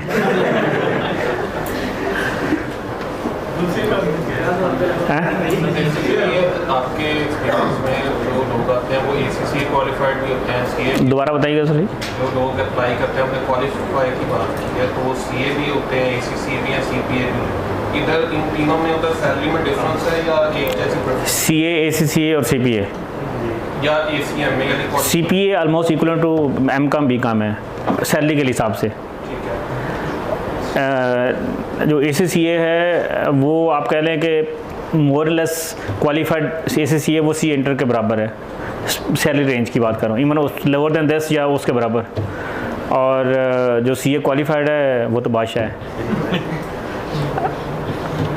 मतलब उसको 15-20 हज़ार मिल जाता है, अपनी फैमिली सेटल कर सकता है स्टार्ट में भी। ACA में भी बेहतर है एज़ कम्पेयर टू, मतलब आप कह लें कि 60% ऑफ CA। अगर वो 15 पे जा रहा है तो ये 10 पे चला जाएगा, 9 पे चला जाएगा। थोड़ा सा ACCA CA इंटर से बेहतर है। उसकी वजह हमारे यहाँ मार्केट में जिसमें लोग प्रश्न कहते हैं, और उसमें भी एक फैक्टर ये होता है कि आपको अपनी रेलिवेंट जॉब मिल रही है कि नहीं मिल रही है, यानी कि आपको कास्ट अकाउंटिंग में मिल रही है, आप फाइनेंशियल अकाउंटिंग में मिल रही है। अगर आपको ACM में वो बेहतर है, जिसको कास्ट अकाउंटेंट में किसी मिल में जॉब मिल गई है, वो उसको शायद ज़्यादा पैसे दे दे, लेकिन अगर आप वो सेम करते तो फिर शायद CA इंटर के बराबर वो भी हो। ये है कि जब भी हम वैसे मार्केट में या ऑनलाइन रिव्यूज़ पढ़ते हैं ना, उसमें कहते हैं कि जो कोई भी क्वालिफिकेशन होती है ना, जो कंट्री स्पेसिफिक है, यानी CA पाकिस्तान स्पेसिफिक है या कोई भी दूसरे मुल्क का, तो उसको ज़्यादा प्रेफरेंस या ज़्यादा पर्क्स उस मुल्क में रहते होते हैं। लेकिन अगर आपने इंटरनेशनल ACCA किया तो शायद इक्वल है, आप ACCA हो या CA हो UAE या दुबई में, ऐसा मार्केट में नहीं। अगर ऐसा हो ना तो UECA जो है ना, UECA BCom से थकड़ है। अगर ऐसा हो ना कि UECA, मैंने भी किया UECA की वैल्यू जो है ना वो BCom से भी कम है। अगर ऐसा हो कि उस कंट्री की स्पेसिफिक ऐसा हो तो फिर तो UECA की सबसे ज़्यादा सैलरी होनी चाहिए। तो मेरा नहीं ख्याल कि UECA को कोई एडवांटेज है कि कुछ भी, मतलब वो आप कह रहे हैं कि मैं कह रहा हूँ कि BCom MCom के बराबर है बस। लेकिन एक चीज़ है, मतलब आपको जो कैरियर का सेकंड जॉब स्विच करने होते हैं ना, मैं आगे पहले उधर भी आखिर में बताऊंगा कि अगर आप सिंपल ग्रेजुएट हैं ना, तो जब मास्टर हैं तो आपको कोशिश करनी चाहिए कि कोई ना कोई प्रोफेशनल क्वालिफिकेशन लें, चाहे वो कोई भी हो, चाहे वो UECA भी हो, कोई professional qualification some time click कर जाती है। क्योंकि हर बंदा, क्योंकि मल्टीनेशनल्स लोग रहते हैं ना, हर बंदे को उस तरह से नहीं पता होता कि अगर आप में स्किल्स हैं, मैं बोलना नहीं चाहता, लेकिन अगर मिसाल तौर पे आपने CA इंटर किया और आपका साथ CP भी लगा लेते हैं, तो क्योंकि आपका स्किल्स वो वाली हैं, तो क्वालिफिकेशन समटाइम ऐड होंगे, आपको सेकंड जॉब में बेनिफिट हो सकता है, जिसको बहुत ज़्यादा नहीं पता कि हमारा सिंध हाई कोर्ट में केस चल रहा है। इसकी रीज़न ये है कि मैंने CPA का वैसे सर्च किया था, उनमें से लोग अक्सर ने यही मुझे बोला था कि आप वैसे ये डेजिग्नेशन अपने साथ लगा लो तो आपको वीज़ा में और अप्लाई करने में बड़ा मार्केट नहीं। प्रोफेशनल क्वालिफिकेशन मैंने जैसे बोला कि वो फ़ायदा देती है, ख़ासतौर पे सेकंड जॉब में तो बहुत भी फ़ायदा देती है। जब आपके पास स्किल्स हो जाएंगी ना, देखें आपको मतलब एक आप ये देखें कि एक CA इंटर है और एक CA क्वालिफाइड है, आपको लगता है कि एक्सपीरियंस में दोनों सेम नहीं होंगे, ऑलमोस्ट सेम होंगे ना, मतलब अगर सेम आर्टिकल किए हैं, एक फर्म से किए हैं, एक जगह, हो सकता है कि CA इंटर के पास ज़्यादा स्किल्स हों, लेकिन जब वो साथ में CA क्वालिफाइड लग जाता है तो वो सैलरी का डबल हो जाती है उसकी। गार्ड पॉइंट तो डेफिनेटली एक क्वालिफिकेशन का आपके नाम के साथ होना वो एडवांटेज दे सकता है, अगर आपका आपके पास स्किल्स हैं तो। सर एक जॉब का एडवर्टाइज है 5000 उस पर इंडियन भी एक रिव्यू में आया हुआ है कि मार्केट में वहाँ पे बात करती है कि इंडियन 3000 भी काम कर लेगा, 5000 में पाकिस्तानी 5000 भी काम नहीं करेगा। इस मेंटालिटी को और इस मार्केट कंपेटिटिवनेस को किस तरह चेंज किया जाए? देखें हमारे लोग प्लेस तो हो रहे हैं, ठीक है। असल में अभी मैं एक्सपीरियंस बताता हूँ। हमारे अभी बीका टेली ने मेरे ही इसमें इसना काम ने एक सेशन किया था, तो वहाँ पे आए थे वो इंटरव्यू करने के लिए। तो आफ्टर 4-5 ईयर्स उन्होंने ये डिसाइड किया एक स्टेज पे आके, क्योंकि उनकी मैनेजमेंट जो है ना वो थी इंडियन थी, तो उन्होंने ये डिसाइड किया कि हमें इंडियन के लोग रखने हैं। लेकिन आफ्टर 3-4 ईयर्स उन्होंने रियलाइज़ किया कि नहीं, हमें पाकिस्तानी CA चाहिए। And now they are replacing, उन्होंने अभी तकरीबन मेरे इस उस पर आया तो उन्होंने 8 से 10 लोग रखे हैं। तो कहने का मतलब ये है कि अब नाउ दे रियलाइज़ हमारी स्किल्स उनसे बहुत बेहतर है। और दूसरी बात ये है कि उनका जो एटीट्यूड है ना वो यस मैन वाला ज़्यादा है। हमारा एटीट्यूड जो है ना वो कहीं ये गलत भी इसको माने देते हैं कि हम जो है ना वो आगे बोल पड़ते हैं, और ये कहीं बेहतर भी समझा जाता है कि हम काउंटर क्वेश्चन करते हैं, हम उसको चैलेंज करते हैं कि यार अच्छा हाँ ये चीज़ इससे बेहतर भी हो सकती है। तो जहाँ आप क्वेश्चन करते हैं तो डेफिनेटली वहाँ पर चीज़ें बेहतरी की तरफ जाने में ज़्यादा चांसेस होते हैं। सर टेक्सटाइल इंडस्ट्री का वहाँ पे कितनी मार्केट है? मुझे ज़्यादा पता नहीं है, लेकिन जो इंडस्ट्री तो बहुत कम होगी, लेकिन ये जो ट्रेडिंग तो डेफिनेटली है। इंडस्ट्री उतनी नहीं होगी जितनी पाकिस्तान में है डेफिनेटली। सर आप स्किल्स की बात करते हो, ये अकाउंटिंग और जो टैक्स की स्किल है, इसके अलावा भी स्किल्स होनी चाहिए?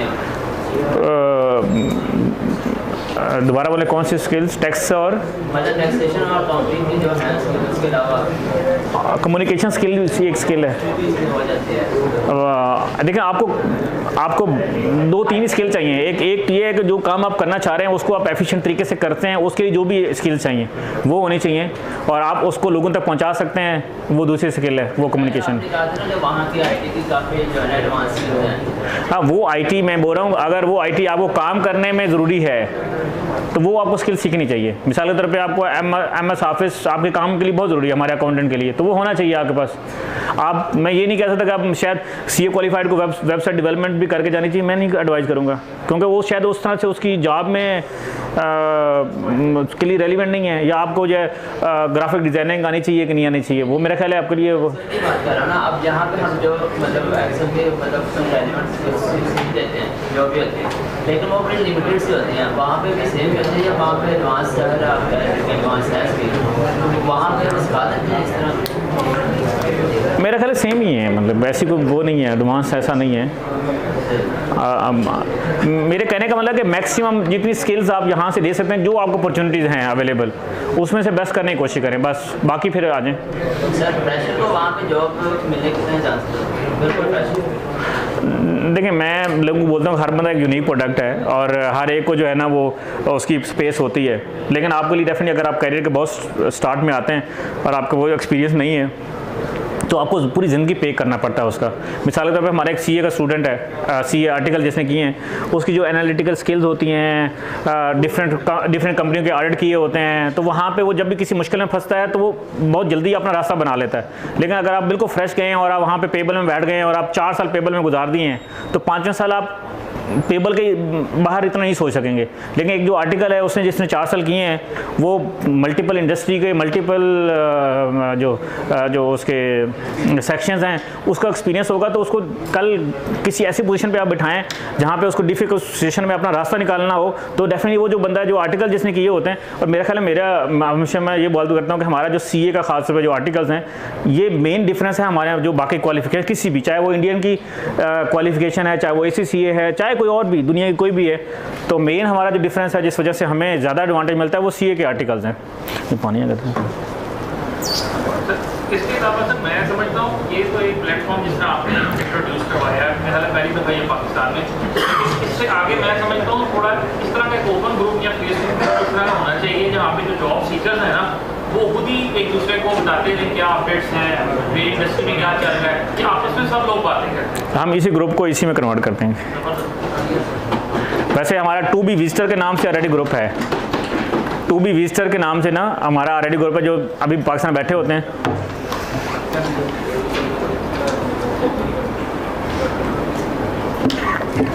तो सॉरी मैं बता रहा था कि 2B विजिटर के नाम से हमारा ग्रुप है जो UAE में जाना चाहते हैं ना और यहाँ बैठे हैं। सॉरी नहीं, उसमें हमारा क्राइटेरिया ये है कि जैसे टिकट करा लियो उसको ऐड करते हैं। नहीं, उसकी मैं बताऊँ कि मल्टीपल रीजंस हैं। देखो जो पाकिस्तान में बैठा है ना उसका आप लोगों को मैंने बता दिया तो शायद आप रुक जाएं, अदरवाइज़ जो पाकिस्तान में आप किसी को बता देना कि आपको UAE में जॉब देना है तो 90% लोग ये सोचते हैं कि वो इतना तंग करते हैं कि वो ये सोचते हैं कि हमें यहाँ बैठे आप जॉब दे दें। वो इससे बात करवाएंगे, उससे कॉल करवाएंगे, उससे मैसेज करवाएंगे, वो आपके लिए जीना ही मुश्किल हो जाता है। तो इसलिए हम थोड़ा सा कोशिश करते हैं, और यही एक शायद एक सोल ये रीज़न थी जहाँ हम पाकिस्तानी मार्केट को टच नहीं कर सकते थे। मतलब अभी मैं आपको बताऊँ कल से परसों से मेरे साथ क्या हो रहा है ये सिर्फ मैं जानता हूँ। मतलब इतने लोगों के मैसेज वो कि मुझे कोई जॉब दे दें, मैं इधर बैठ, अभी मैंने ग्रुप में आप देखेंगे मैं इतने लोगों को रोक रहा हूँ कि भाई सिर्फ इस मीटिंग के हवाले से बात करें, फिर भी लोग CV शेयर कर रहे हैं, ये कर रहे हैं, प्लीज़ मेरी हेल्प, ये वो ऐसे करके। तो आप यही चीज़ जो है ना वो पर्सनल भी हो रही है, तो अफोर्डेबल नहीं रहता है। इसको आप निकाल देना अपने डोमेन से निकाल के ओपन ग्रुप बना के रखते लोग खुद बातें करें आपस में, जो अपना एक दूसरे के साथ करें। हम वैसे फेसबुक पेज और लिंक्डइन पेज बना सकते हैं। हाँ जी, वो चीज़ मैं कह रहा हूँ। वैसे तो खैर बनने भी होंगे लोगों के, लेकिन हम भी बना सकते हैं, इंशाल्लाह बनाएंगे।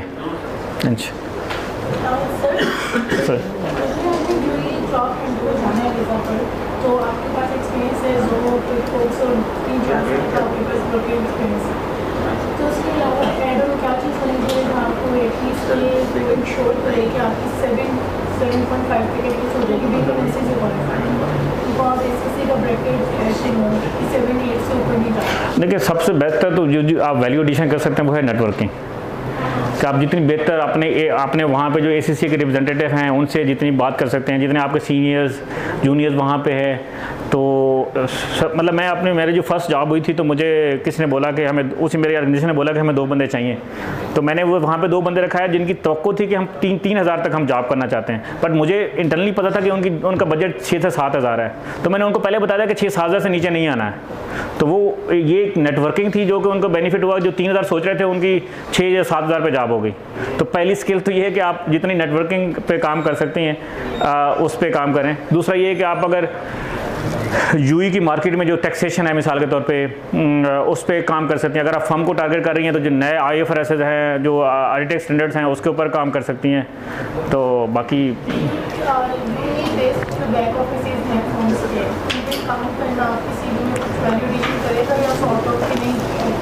बहुत अच्छा है, नहीं अच्छी बात है। आप उसको थोड़ा ये बताएंगे कि मैं पाकिस्तान में बैठ के काम किया, बस आप लिखें मैंने इस कंपनी में काम किया, तो आप उस यूई वाली कंपनी का नाम लिखें, बस दैट्स ऑल। आप काम तो कर रहे हैं, स्किल तो आपके पास हैं।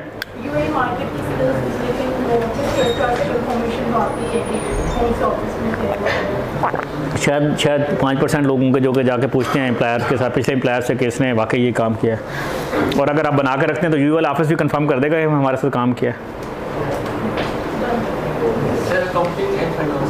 अच्छा, थोड़ा सा मैं चाह रहा था कि ज़ीशान साहब आएँ, और माशाल्लाह से हमारी खुशकिस्मती है कि वो आए हैं, तो मैं चाह रहा था कि उनसे हम थोड़ा सुन लें उनके वो, और फिर जो है ना फिर आपके क्वेश्चन का आंसर करते हैं। ज़ीशान साहब सॉरी, रियली मुझे बहुत खुशी हुई कि आप आए, जज़ाकल्लाह। और इंट्रोडक्शन करा देना, कुछ सीए नॉन सीए बच्चे नहीं है ना। अच्छा, मैंने पहले कराया। ज़ीशान साहब जो हैं वो ICAP के आप कह लें कि कट्टर धरता है, मतलब काउंसिल में है माशाल्लाह काउंसिल मेंबर हैं, और इन्होंने रिसेंटली इलेक्शन लड़ा था। ICAP आपको शायद ICAP का स्ट्रक्चर का पता है कि जो काउंसिल होती है ना हमारी, आई थिंक 16 या कितने लोगों पर मुश्तमिल है, तो उसमें माशाल्लाह से CA क्रीम होती है, और CA की क्रीम के भी ये क्रीम है, तो बाकी तारो ये खुद करा देंगे। Thank you very much. चलो जी मेरे ख्याल चल।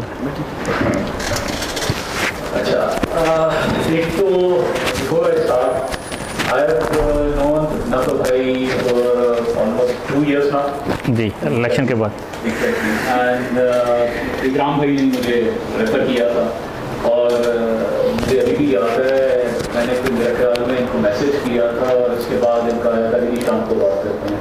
इनका रिकॉल पाकिस्तान की कोई 8-9 बजे वाली बात हुई थी शायद जी। एग्जैक्टली, हमने टीम्स पे बात की थी, that was in 2021।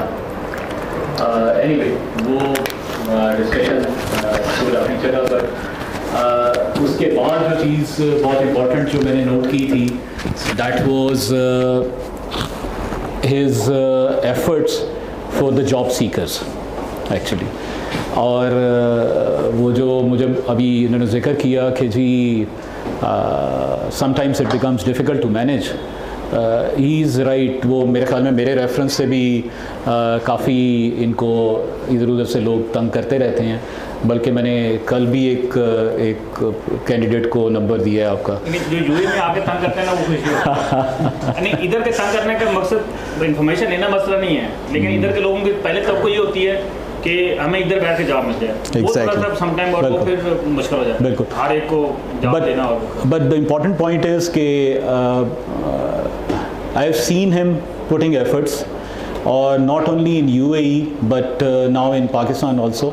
So this is something I would say कि हम सबको करना चाहिए। मैं बड़ी ओपनली बात करता हूँ अपने सर्कल में भी। होता क्या है कि मेरे पास नौकरी आती है तो मैंने अप्लाई करना है, फ़ाइन, ठीक है।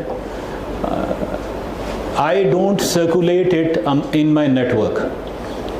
देखें, मेरा रिस्क लिखा हुआ है ना, तो मुझे मिल जाना है, बेशक 200 बंदा वहाँ पे अप्लाई कर रहा है, ठीक है। हम क्या करते हैं कि we stick that thing to us, और मेरा रिस्क नहीं लिखा होता तो मैं किसी और को भी नहीं लगने देता तो मैंने seriously in this profession, specially अगर आप 10-15 ईयर्स की अगर आप बात करें तो आई डोंट नो मेरी प्रोफेशनल कॉम्पिटेंसी कितनी है, you people are better judge for that, my colleagues, my clients are better judge for that. But one of the reason apart from कि अल्लाह का बहुत साथ रहा, मेरी वालदा की दुआएं रहीं, उनके साथ आई थिंक मेजर रीज़न मेरे उन कोलीग्स की दुआएं हैं जिनको somehow I've been referring for the jobs, I mean कहीं भी, ठीक है. और आप ये चीज़ नोट कीजिएगा, किसी को रेफ़र करना, बेशक उसको जॉब ना मिले, मैंने I have came across people के जिनका सिर्फ इंटरव्यू करवा दिया है या उनको रेफ़र कर दिया है और नौकरी नहीं मिली, फिर भी लोगों को दुआएं देते सुना. और सीरियसली स्पीकिंग ये जो दुआ होती है ना, आई मीन ये दिल से निकलती है. आप 4 जगह करेंगे, 2 जगह करेंगे, कहीं ना कहीं किसी का कुछ ना कुछ लग जाता, ठीक है. आई रिमेंबर, बात थोड़ी लंबी हो रही है बट आई रिमेंबर एक टाइम पे मेरे बहुत close relative he was jobless और वो 1 साल तक ही रिमेन्ड जॉबलेस. और मैं जब अपने क्लोज सर्कल में बैठता था तो मैं कहता था यार मुझे नहीं समझ आती कि समटाइम्स मैंने नाम लेके गया, मैंने कहा यार उसको मैंने रेफ़र किया तो वो अगले दिन 1 महीने में उसकी नौकरी लग गई. मैं कहा उन्होंने मैं कर रहे हैं साल हो गया, ठीक है. एक तो वो ससुराली रिश्तेदार था, ठीक है. मैं कहा सो मुझसे नौकरी लगना तो दूर की बात, इंटरव्यू कॉल भी नहीं आ रही है. तो एनीवेज पॉइंट इज़ कि आप गुड फेथ में ये करें. तो लिंकिंग टू UAE, आप लोग को नफ़र भाई वसीला बन रहे हैं. आप लोगों में से 10% भी अगर इस अपॉर्चुनिटी को यूज़ करते हुए जॉब मिल गई आपको, ठीक है, तो मेरी रिक्वेस्ट होगी ये 10 को मल्टीप्लाई करें. आप जो 10 लोग जाएंगे, it should become 100. Each person should putting an effort for at least 10 more people, ठीक है. This is something as a nation we should do. हमारा problem, I don't want to be on the political side, but I think the difference between Pakistan and Indians are generally, historically, आप दूसरे Nations के लोगों को जाते हैं, वो एक बंदा जाता है पिंडों, वो सारा पिंड चला जाता है उसके पास, ठीक है. And ultimately this not only work helps the country itself, that person also, but overall अगर आप देखें आप एक ऑर्गेनाइजेशन में गए, आप 4 बंदे और ले गए, इस ऑर्गेनाइजेशन में आपकी ज़िंदगी कितनी आसान हो गई ये आपको वहाँ पे जाके पता लगता है, as compare to a situation where you are working in an organisation जहाँ पे 10 और डिफरेंट नेशनैलिटीज़ के लोग हैं. So you can imagine what's the challenges you need to face. So I think एक तो ये बहुत इंपॉर्टेंट पॉइंट है कि आप लोगों को ज़रूर करना चाहिए. दूसरा, नफ़र भाई ने बहुत इंपॉर्टेंट पॉइंट रेज़ किए, उसमें मैं जस्ट थोड़ा सा ऐड करना चाहूँगा कि when you are targeting an offshore market, you need to work on certain things. एक तो बहुत इंपॉर्टेंट पॉइंट है, work on your soft skills. कोई फ़र्क नहीं पड़ता, ये आप उन लोगों के लिए नहीं कर रहे, ये आप अपने लिए कर रहे हैं, ठीक है. सॉफ्ट स्किल्स सिर्फ अंग्रेज़ी नहीं होती, ठीक है. This is definitely a part, but other than that, how to dress up, how to use computer, how to present yourself, presentation skills. So ये कोई rocket science नहीं है, seriously speaking. और एक चीज़ आप सारों को मैं इंश्योर कर लूँ, हमारी मदर टंग इज़ उर्दू, ठीक है. तो पैदाइशी तौर पे अंग्रेज़ नहीं है हम, ठीक है. कोई बेहतर अंग्रेज़ी बोल लेता है, ओवर द पीरियड कर लिया, कोई नहीं बोलता, डजेंट मैटर. साबित क्या हुआ कि this can be improved. When this can be improved, जो कुछ मर्जी हो, you should try to improve, ठीक है. At least you should be able to reflect your self और एक्सप्रेस योर सेल्फ कि जी आप कहना क्या चाह रहे हैं. आधे लड़के हमारे वहाँ पे जाके इसलिए कामयाब नहीं हो सकते, they are very good, competent, but उस टाइम पे शायद because of the language barrier और अदर थिंग्स या कॉन्फिडेंस की वजह से दे कुडंट एक्सप्रेस देमसेल्व्स, ठीक है. इसके लिए थोड़ा सा time when you are planning, give your self a shot for working on those skills. ज़्यादा दूर जाने की ज़रूरत नहीं, टोस्ट मास्टर पे काम कर लें, ठीक है। आपने सिर्फ कॉन्फिडेंस बूस्ट करना है, अंग्रेज़ी आ जाती है, ठीक है, वो इम्पॉर्टेंट है। दूसरा एक और इम्पॉर्टेंट चीज़ है, I will give you an example. देखें, आप शॉप पे जाते हैं मोबाइल ख़रीदने और एक साहब सेल्समैन आते हैं, वो लैपटॉप आपको सामने रख दें, उसके पास मोबाइल नहीं है और वो अगले 10 मिनट तक कहें इसमें ये है, इसमें ये है। You people would be least interested. आप 10 मिनट अगर वहाँ गुजारने थे उस शॉप पे, तो शायद आप 5 मिनट बाद वहाँ से निकल आएंगे। Same things works for when it comes to the job market. आप लोगों को पता होना चाहिए, यूएई मार्केट में जा रहे हैं तो what are the hot areas जहाँ पे नौकरियाँ निकल सकती हैं। आप लोग, I mean it's all about internet and everything. देखें, कॉर्पोरेट टैक्स वहाँ पे आ रहा है, VAT आज से कुछ सालों पहले आया, ठीक है, IFRS वगैरह का जिक्र किया। सीरियसली स्पीकिंग, कितना 50 पेजेस का लॉ है टैक्स वाला, ठीक है। हमारे लड़के जो यहाँ पे टैक्स पढ़ के जाते हैं, उनके लिए सीरियसली इट इज़ नथिंग, मैंने देखा हो, ठीक है।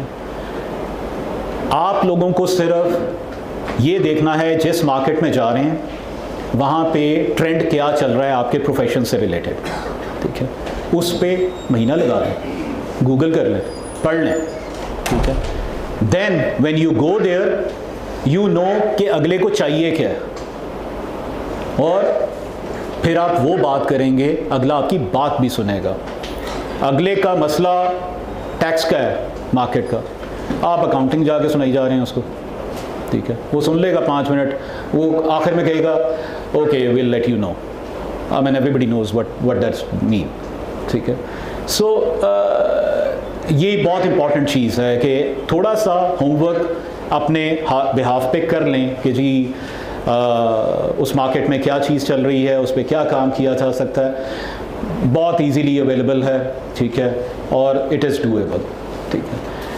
फिर एक स्टूडेंट ने यहाँ से क्वेश्चन किया कि जी working in back office and everything, that's an area irrespective of Pakistan में बैक ऑफिस पे काम कर रहे हैं, it doesn't matter, this actually would help you. You don't need to prove them that you are working in UAE office sitting there. The back office itself, because you are working on specific jurisdictions, law कह लें आप या filings कह लें, whatever, तो उनको ये चाहिए है कि आपने उनके relevant jurisdiction के scope पे काम किया है, कहाँ बैठ के काम किया है, that's not important. So it doesn't matter much actually. बाकी तो नफ़ा भाई ने आई थिंक मोर लेस बाकी सारी चीज़ें शेयर कर ली हैं। आई बिलीव के क्रक्स मैं सिर्फ इतना कहूँगा कि जी everybody is putting an effort, but you yourself need to put an effort, and 1 से 10 करें, 10 से 100 करें, एंड इट शुड मल्टीप्लाई। आपको नौकरी नहीं मिलेगी, आपके वसासत से किसी को मिल जाएगी, आपको फिर मिलेगी, ये आप लिख लीजिएगा, ठीक है।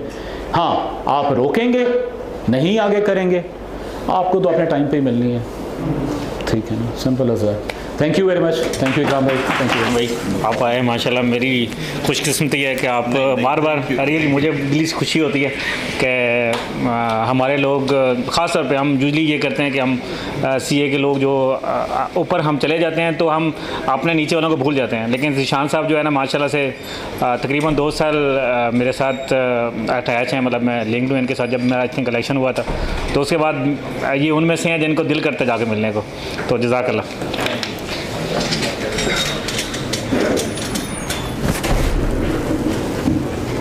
कितने लोग बोर हो रहे हैं?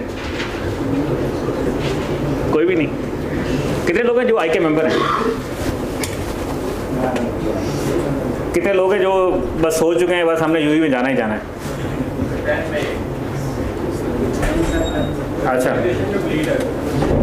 अच्छा, वैसे हम जो है ना वो वहाँ पे एक फ़िज़िकल गैदरिंग भी कर रहे हैं 10 जून को, तो आप अगर वहाँ पे आते हैं तो डेफिनेटली इंशाल्लाह आप अपने प्लान में, अगर आप जून में प्लान कर रहे हैं या नियर, तो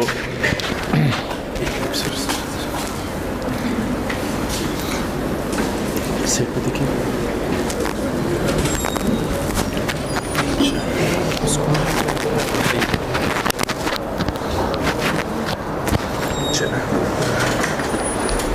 अच्छा, हम जून में एक वहाँ पे भी एक फिज़िकल मतलब डिफरेंट एक्टिविटी जिसमें हमारा फॉर्मेट ये रहता है कि हम एंटरप्रेन्योर्स को भी बुलाते हैं, लेकिन जो जॉब्स कर रहे हैं जो जॉब कर रहे हैं और जो बिज़नेस कर रहे हैं उनको भी बुलाते हैं, और साथ में जॉब सीकर भी बुलाते हैं, और साथ में जो गेम खेलने वाले होते हैं जैसे क्रिकेट वगैरह उनको भी बुलाते हैं। तो हम एक वक्त में 200-250 बंदों को बुलाते हैं, तो उससे काफ़ी आपको नेटवर्किंग मिलती है, काफ़ी एक दूसरे से सीखने को मिलता है। तो आप में से कोई अगर प्लान कर रहा है तो डेफिनेटली वहाँ पे एक G-Force क्रिकेट अकेडमी है वहाँ पे, हाँ, क्रीक मेट्रो स्टेशन के पास, तो इंशाल्लाह वहाँ पे होगा। लेकिन सर किस नाम से, आप नाम नहीं समझ आया वो अगर वहाँ पे जाके ढूंढना हो तो किस नाम से? वो आप इसी ग्रुप में मैं अनाउंस कर दूंगा, फिर वो उसका भी एक ग्रुप बनाया हुआ है, तो उसमें फिर जो भी होगा तो हाँ इंशाल्लाह मैं लिंक शेयर कर दूंगा यहाँ। बेस्ट मेरे ख्याल में मैंने बताया, हाँ अच्छा, मैं ये बता रहा था कि अगर आप जॉब लेस हैं तो फिर तो किस वक्त भी आएँ, लेकिन अगर आप जॉब कर रहे हैं तो बेहतर है जनवरी या सितंबर में, जनवरी या सितंबर में। और कोई question? Sorry, which is more preferable, FCCA और ICAW इन UAE? दोबारा बोलिए, कौन कौन? डेफिनेटली ICAW, वो तो ICAP से भी बेहतर है। हाँ हाँ, ICAW तो बेहतर है ना।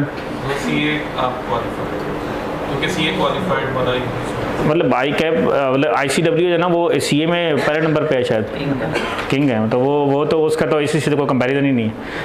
ICAP CA इसी से कोई कंपैरिजन नहीं है, तो वो तो उससे भी थोड़ा सा मेरे ख्याल में ऊपर हुआ है। सर अभी बात हो रही थी डेवलपमेंट और अब विद इन अकाउंटिंग फील्ड की आपकी डिफरेंट आगे फील्ड हो जाती है, जैसे अकाउंटिंग की जॉब है, एक्सटर्नल ऑडिट की है, एडवाइजरी की जॉब है, इंटरनल ऑडिट की जॉब है। तो जैसा मेरा एक्सपीरियंस आ रहा है इसका एडवाइजरी किस चीज़ की वहाँ पे मार्केट है, मुझे जाके ये सुनिएगा ज़रा प्लीज़, वो ये कह रहे हैं कि वहाँ पे इंटरनल ऑडिट का क्या स्कोप है। देखिए मेरे ख्याल में तो हर चीज़ का स्कोप है। पहली बात तो स्कोप उस चीज़ का जो आपको अपॉर्चुनिटी मिल रही है, फिर आपको डिसाइड करेंगे कि मुझे इसमें जाना है, इसमें जाना है। ठीक है, आपको पराठा मिल रहा है और खुश्क रोटी मिल रही है तो फिर आप पराठा की तरफ जाएंगे। अगर आपको मिल रही खुश्क रोटी रही है तो फिर आपको खुश्क रोटी खानी है। एक बात मैं बताता हूँ। अच्छा, दूसरा ये है कि सिर्फ स्पेसिफिक इंटरनल ऑडिट, मुझे लगता है कि हर एक का वो है, हर एक का स्कोप है वहाँ पे, लेकिन ये है कि आपको इंटरनल ऑडिट में डेफिनेटली थोड़ी सी बड़े साइज़ की कंपनी में जाना पड़ेगा। छोटे साइज़ की कंपनी में शायद इंडिपेंडेंट फंक्शन ना हो इंटरनल ऑडिट का, तो आपको बड़ी फर्म्स में जो है ना वो अप्लाई करना पड़ेगा, या बड़ी फर्म्स में अप्लाई करना पड़ेगा जिनका ये फंक्शन होता है। छोटी फर्म्स का एक ही बंदे से वो सारा कुछ करा रहे होते हैं। सही, अब मैं ये सोच रहा हूँ कि मेरे लिए अकाउंटिंग एंड फाइनेंस की जॉब शायद ये कर सकते हैं, क्योंकि मेरा सारा एक्सपीरियंस है वो डिस्क एडवाइजरी का, तो आर्टिकल्स भी है, उसके बाद जॉब की जो इंटरनल ऑडिट की जॉब है। नहीं, लेकिन मेरे ख्याल में अकाउंटिंग स्किल्स इंटरनल ऑडिट में भी चाहिए होती हैं, है ना।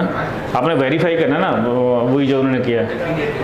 लेकिन अकाउंटिंग एंड फाइनेंस पे प्रॉपर बैठ के सेटल में जॉब नहीं है, एक्सपीरियंस नहीं है, या बहुत ज़्यादा एक्सटर्नल ऑडिट्स का एक्सपीरियंस नहीं है। नहीं, मैं ये बात कर रहा हूँ कि स्कोप हर एक का है। आपको अपना टारगेट जो है वो आइडेंटिफाई करना पड़ेगा, किस सेक्टर में आप जा सकते हैं। आप थोड़ी सी बड़े साइज़ की फर्म में जाएं, बस बड़ी साइज़ की फर्म और बड़ी साइज़ की इंडस्ट्री में, वहाँ पे ये फंक्शंस होंगे। हाँ, जिसका भी रेलिवेंट एक्सपीरियंस है। सॉरी, हाँ, यूएई के बाद लोग कतर भी जाते हैं और सऊदी अरब में भी जाते हैं, लेकिन सऊदी अरब में जाना थोड़ा सा आई थिंक वो गल्फ में लोग इसलिए जाते हैं कि वहाँ से आगे दूसरी कंट्री में जाना आसान रहता है एज़ कम्पेयर टू पाकिस्तान के। मतलब अगर आपको कनाडा में जाना है, यूके जाना है, USA जाना है, तो यूएई वाले बंदे से इवन लोग वहाँ पे वीज़ा लगवाते हैं इधर बैठ के। वो जो फ्रीलांस वीज़ा बोल रहे थे ना, वो सिर्फ इसलिए लगवाते हैं कि वहाँ से जो है ना वो आपकी एक स्टेटमेंट बनती है, वहाँ से जो है ना वो आगे उनके आपको शायद आप वो एक्सपर्टी को बता सकता है जो उधर का हो, लेकिन वहाँ पर आपको ज़्यादा बेनिफिट होता है।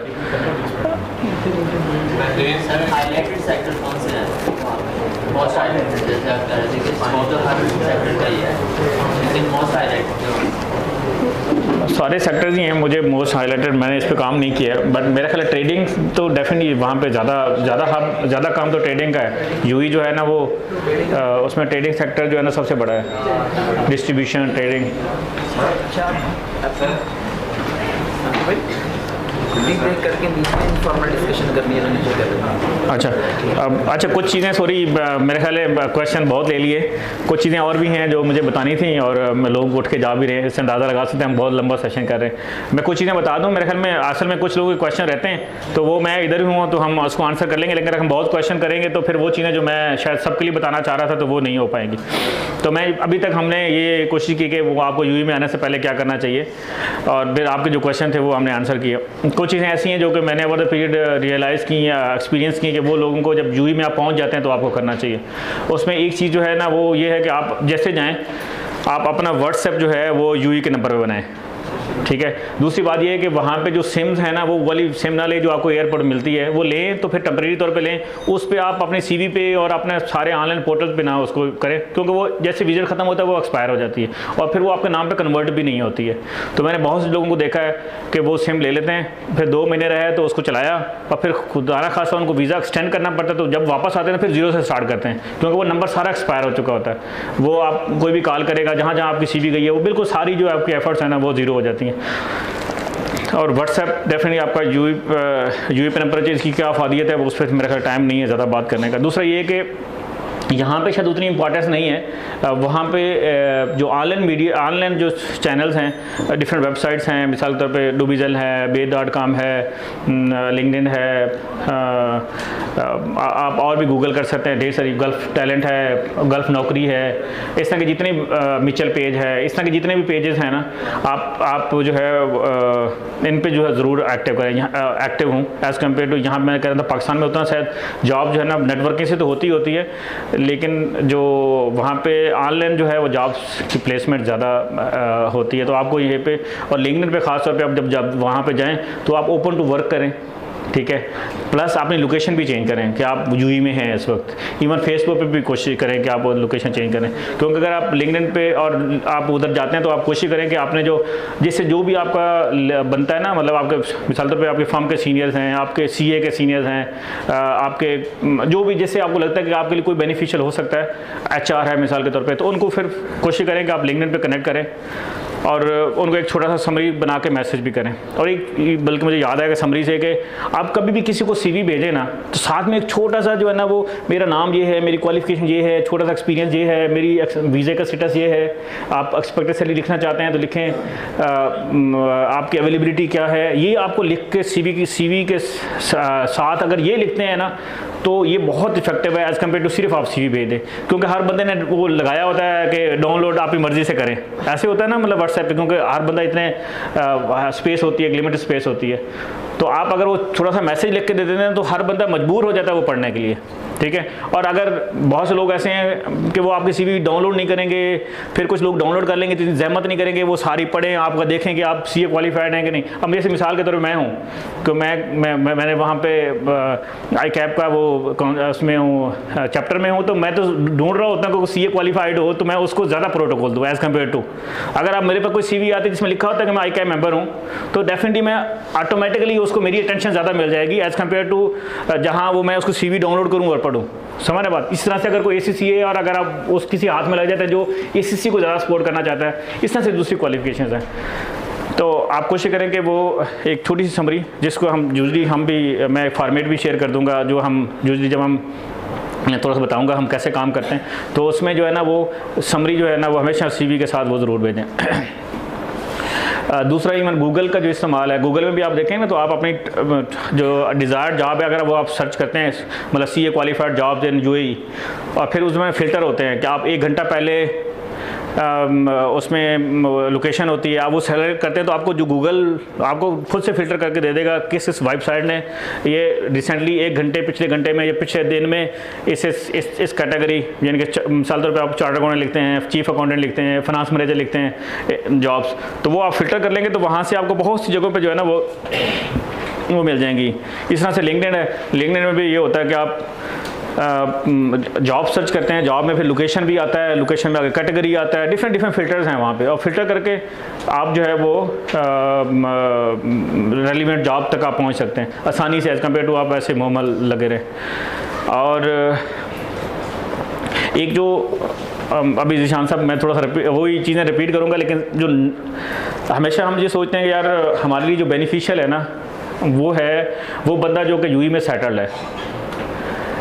मुझे जो ओवर द पीरियड रियलाइज़ हुआ ना कि वो ये है कि जो जॉब सीकर एक दूसरे की हेल्प कर सकते हैं ना, वो कोई दुनिया में और नहीं कर सकता है। मतलब एक सिंपल सी मिसाल लेते हैं, मिसाल के तौर पे कोई भी बंदा यहाँ से जाता है, उसके 2 4 5 तो जानने वाले वहाँ पे होते हैं जो कि उसको इतनी अटेंशन दे रहे होते हैं जो कि नॉर्मल आदमी को नहीं दे रहे होते हैं। मिसाल तौर मैं जाऊँगा तो मुझे 5 7 लोग ऐसे मिल रहेंगे जो कि मेरे लिए एफर्ट करेंगे, ठीक है।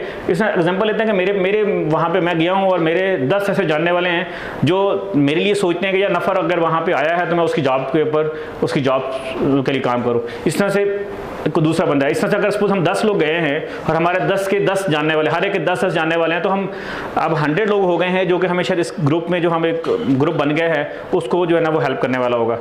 और ज़रूरी नहीं है कि जो मेरे नेटवर्क में जॉब हो वो मेरे से रेलिवेंट हो, देयर इज चांसेस कि वो मेरे से रेलिवेंट ना हो, वो आपसे रेलिवेंट हो, आप वाले नेटवर्क वाले मेरे रेलिवेंट हो, ठीक है, या किसी और के रेलिवेंट हो। उसके इस तरह से जो है ना आप जितने आपस में एक कोलैबोरेट करते हैं जॉब सीकर्स, उतना आपके लिए जो है वो बेनिफिशियल हो जाता है, आप उतना जो है वो। और ख़ास तौर पे अगर आप जॉब सर्च करें, थैंक यू, अगर आप जॉब सर्च करें और आपने जॉब सर्च करते हुए अल्हम्दुलिल्लाह, मतलब मुझे तब से ही जो है ना ये शौक़ पड़ा, जब मैं 2016 में जॉब सर्च करने गया तो मैंने उस दौरान 6 बंदों की जॉब करवाई, और अल्हम्दुलिल्लाह वो वाली एफर्ट्स इतनी आगे बढ़ती गई कि हमने 2022 में 100+ लोगों की जॉब कराई है, ठीक है। और अल्हम्दुलिल्लाह अब हमने तो अगर आप जॉब सर्च कर रहे हैं और आपने जॉब सर्च करते हुए किसी की जॉब लगवा दी ना, तो वो जो दुआएं हैं और वो जो आपका कॉन्फिडेंस है और वो अल्लाह ताला आपके लिए भी बहुत से रास्ते बनाएगा। आपका खुद सीना चौड़ा हो जाएगा, यार मैंने किसी जॉब कराई है तो मैं जो है ना वो इंशाल्लाह आपकी भी हो जाएगी। फिर जो आप मिसाल के तौर पे आप मैंने 5 लोगों की जॉब करा दी, आप 5 लोग फुल टाइम बैठ के आपके लिए एफर्ट करेंगे, वो दूसरे के लिए एफर्ट नहीं करेंगे। प्लस अगर मिसाल तौर पे वहाँ पे व्हाट्सएप ग्रुप हैं, अगर आपको कोई जॉब आती है आप ग्रुप में शेयर कर देते हैं, हर दफ़ा 5 लोग अप्लाई करते हैं, तो आप नेटवर्किंग भी बढ़ रही है। आप आज आपको 5 लोग जान रहे हैं, कल 10, कल परसों 20, 30, 40, 50, ऐसे आपका एक नेटवर्क बहुत स्ट्रांग होता जाएगा। फिर उनका आप इमेजिन करें कि उनके वो मैंने जैसे पहले बताया कि हर एक नेटवर्क में 8-10 ऐसे लोग हैं जो कि उसके लिए एफर्ट करते हैं। तो आपने सिर्फ एक बंदे की अगर जॉब लगवा दी तो आपने एक बंदे को नेटवर्क में नहीं लाए, उसके नेटवर्क को भी आपने नेटवर्क में लेके आ गए। और फिर जो ये तो इसका एक दुनियावी फ़ायदा भी है, और जो आपकी सेटिस्फेक्शन, और डेफिनेटली अगर आप लोगों के लिए काम करेंगे तो अल्लाह ताला आपके लिए भी रास्ते बनाएगा। तो ये एक जो चीज़ मैंने वो सीखी कि जॉब सीकर जो है ना वो उनको आपस में जो है वो जितनी आप ग्रुप की शक्ल में जॉब सर्च करने जाएंगे उतना ज़्यादा आपके लिए इफ़ेक्टिव होगा।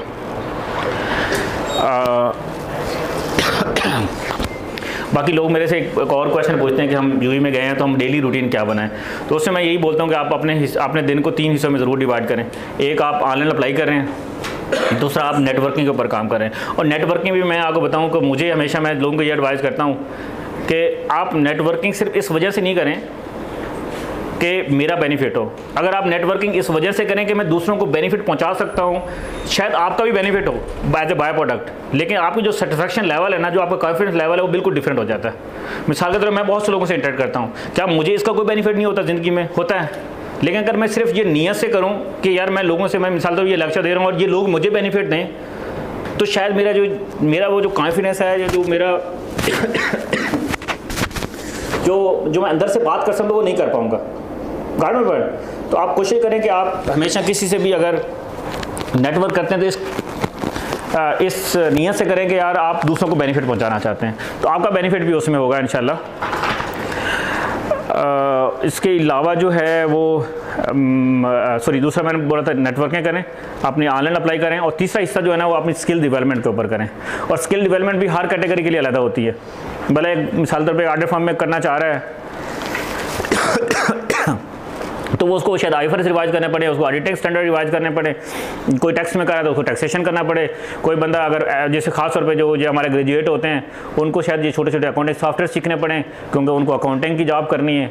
तो स्किल्स आपकी जो, और स्किल्स में मैं ये लोगों को बोलता हूँ कि यार अगर आप, और इस पर आपकी नेटवर्किंग भी होगी और स्किल डेवलपमेंट भी होगी। अगर आप एक एरिया में रह रहे हैं 8-10 लोग, आप वहाँ पे चाय पे इकट्ठे हो जाएं, आप सारे लोग इससे थोड़ा थोड़ा शेयर कर लें, आपने जॉब हंटिंग टेक्निक शेयर कर सकते हैं, आपने जो सीखा पूरे दिन, आप किसी से मिले उससे जो चीज़ें सीखी। और ये सिंपल सी बात है, मतलब मैं लोगों को ये बोलता हूँ यार अगर मिसाल के तौर पे मेरे पास जॉब सर्च करने की 10 टेक्निक्स हैं और मैं ये 20 लोगों को मैं आगे 20 लोगों को शेयर करता हूँ और 20 लोग, हर बंदा एक ही जॉब भी अगर मेरे से एक टेक्निक भी मेरे से शेयर करेगा ना, तो I will be the only person जिसके पास 30 टेक्निक्स होंगी। अदरवाइज बाकी सबके पास मेरी 10 और अपनी 10 होंगे।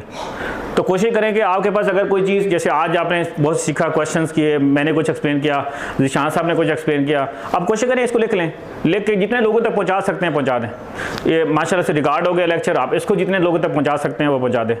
तो आपका ऑटोमेटिकली जो है वो कोशिश करें, अगर हम सारे लोग ये सोचना शुरू कर दें कि हमने we have to try for others, तो डेफिनेटली उसमें हमारी भी जो है ना वो बारी आ जाएगी ऑटोमेटिकली। एक चीज़ जो पोस्ट जॉब, अगर वहाँ पे जॉब हो जाए तो आपने जो ख़ास तौर पे पहला जो काम करना है वो अपने ड्राइविंग लाइसेंस को परसू करें। उसके बाद नहीं, उससे पहले आप क्वालिफिकेशन को ज़रूर परसू करें। मतलब जैसे मैंने स्टार्ट में बताया था कि पार्ट क्वालिफाइड है वो, ख़ास तौर पे अगर आप यूई की मार्केट में जाते हैं तो as compare to Pakistani environment के वहाँ पे क्वालिफाई करना ज़्यादा डिफिकल्ट है। अगर आपके, इसलिए मैं एडवाइस करता हूँ, अगर आपके 2 पेपर रहते हैं तो कोशिश करें कि आप इधर रह के पास कर लें। वहाँ पे आप 5-7 लोगों से रह रहे हैं, वहाँ पे वो सब लोगों की टाइमिंग डिफरेंट है, वहाँ पे ना तो इस तरह की कोई लाइब्रेरी है कि आप दिन रात बैठ के कहीं पढ़ सके, ना वहाँ पे कोई ICAP लाइब्रेरी है, ना वहाँ पे कोई CFE की लाइब्रेरी है, ना और जो भी इंस्टीट्यूट हैं, तो वहाँ पे लाइब्रेरीज़ भी कभी रिवाज नहीं है। वहाँ पे वो कंबाइंड स्टडी आपने किसी चीज़ से करनी है तो वो भी नहीं कर सकते, इतने लोग नहीं अवेलेबल होते।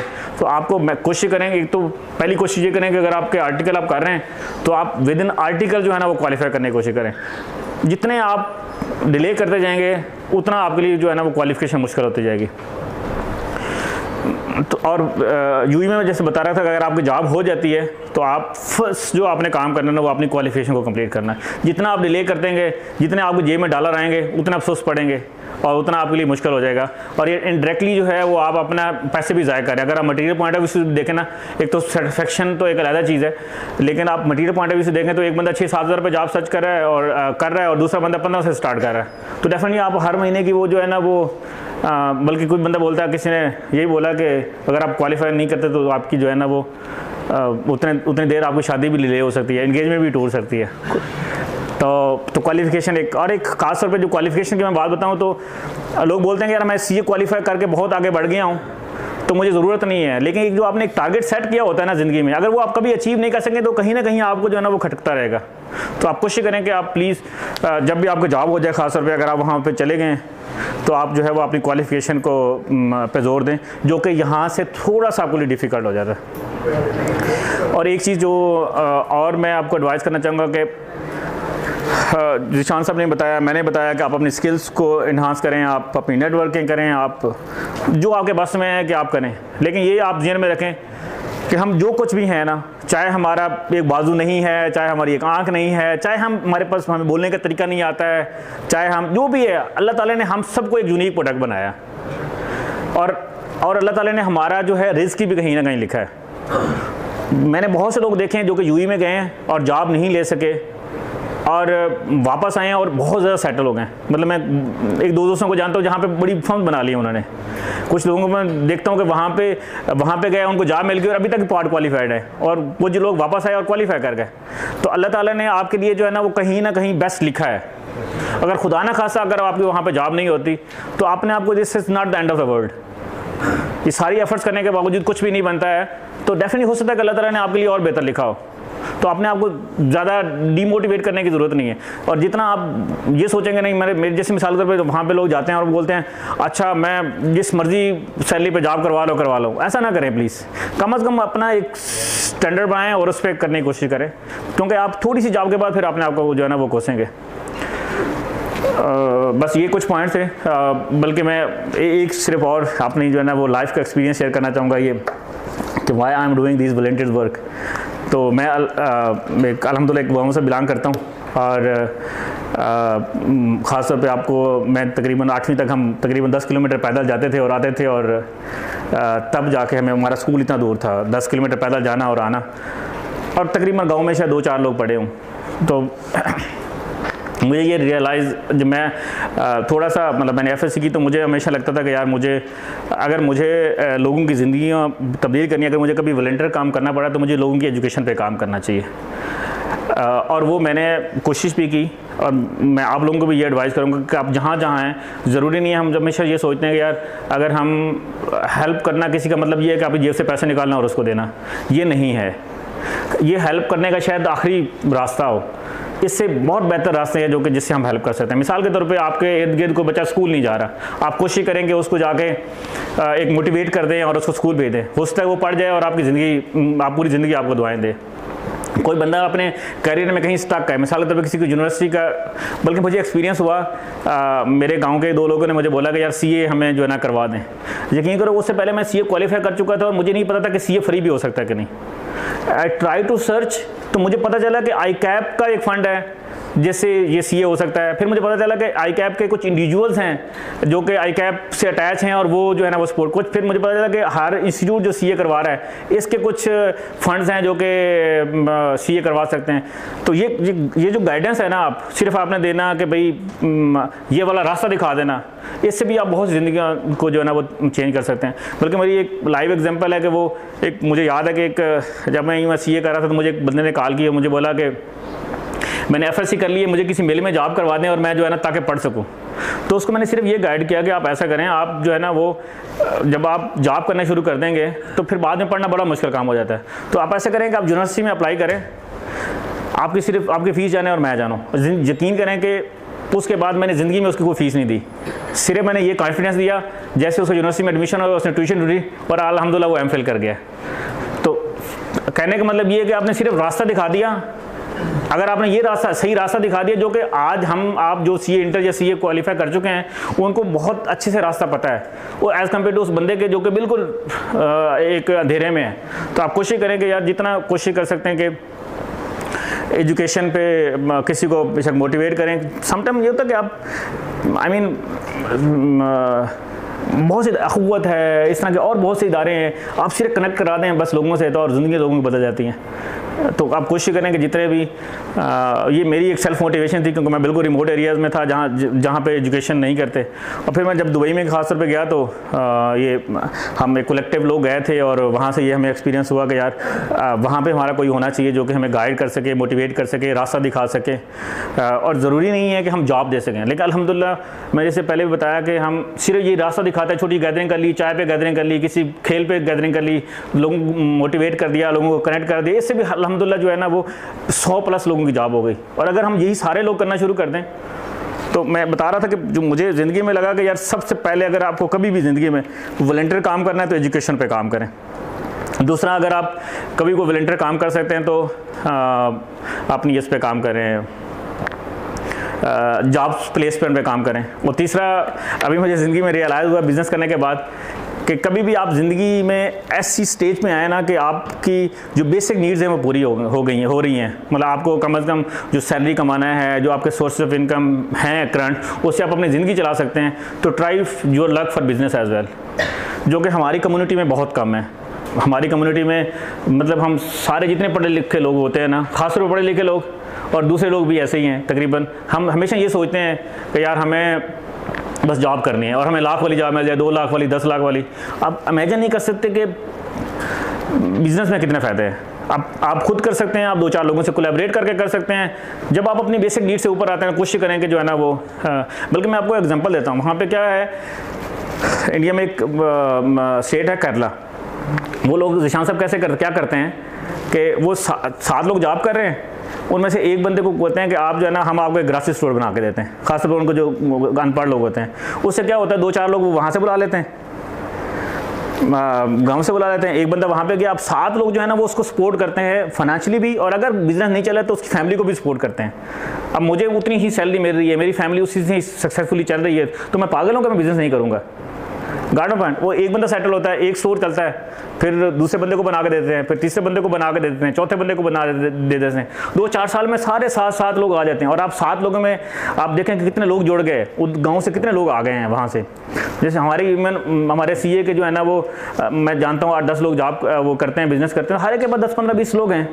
तो कितने लोगों को उन्होंने वो किया, इस तरह से वो लोग करते हैं। तो कितने आप देखें, अगर वो 7 लोगों ने शुरू किया और 7 स्टोर बन गए, तो इमेजिन करें, और कोशिश करते हैं कि वो अपने बंदों को लेके आएँ। फिर ये भी वो कोशिश करते हैं कि अपनी जगह से इंपोर्ट करें। जब अपनी जगह से इंपोर्ट करेंगे तो वो वाला किसान भी खुशहाल होगा। फिर यकीन करो, मैं हमेशा ये सोच के जाता हूँ कि मुझे ना किसी मार्केट में जाना है तो मुझे पाकिस्तानी प्रोडक्ट परचेज़ करनी है। जब मैं वापस आता हूँ तो 80% दूसरी प्रोडक्ट परचेज़ किया, तो क्योंकि मेरे पास ऑप्शन ही नहीं है। तो वो हमें फोर्स कर देते हैं। बल्कि मुझे एक बंदा मिला, मुझे बोलता है कि यार मैं 4 पाकिस्तानी सेल्समैन रखे हैं और एक उस स्टेट का सेलमैन रखा है। तो मैं वो वाला एक स्टेट का सेलमैन जो है वो मुझे ज़्यादा दे रहा है, और दूसरा वो कह रहा था मैं पाकिस्तानी को रिप्लेस कर रहा हूँ। उसने तो अपना बिजनेस चलाना है ना, क्योंकि वो टिश्यू पेपर बेचता है जिस जगह पे जाता है, क्योंकि स्टोर उनके ज़्यादा हैं। तो जिधर आप जाते हैं वो डेफिनेटली उससे अपनी लैंग्वेज वाले से ज़्यादा बाय करता है या अपने इलाके वाले को ज़्यादा प्रेफर करता है। तो इवन हमारे लोग जो बिज़नेस करना चाहते हैं वो इस चीज़ में मजबूर हो गए हैं कि वो उन लोगों को प्रेफर करें जो कि उनकी जिनके मैं चाहता हूं कि मैं पाकिस्तानी को सपोर्ट करूं, लेकिन इसके बावजूद मुझे दूसरा हायर करना पड़ता है क्योंकि मुझे अपना शो भी चलाना है। इसलिए हम कोशिश करें कि जॉब तो है ही है हम लोग जो है ना वो जब अपनी बेसिक नीड से ऊपर आए तो कोशिश करें कि अपना बिज़नेस भी करें। तो ये कुछ चीज़ें थी जो मेरा एक्सपीरियंस था। मेरा टाइम अगर हाँ ठीक है, इंशाल्लाह हम नीचे जिशान साहब भी होंगे, मैं भी हूँ, बाकी लोग भी हैं। कोई अगर बहुत अर्जेंट क्वेश्चन नहीं है तो फिर हम जाते हैं। कोई अर्जेंट मतलब आपको लगता होगा नहीं ये क्वेश्चन आंसर ना हुआ तो मैं यूँ ही नहीं जा सकता।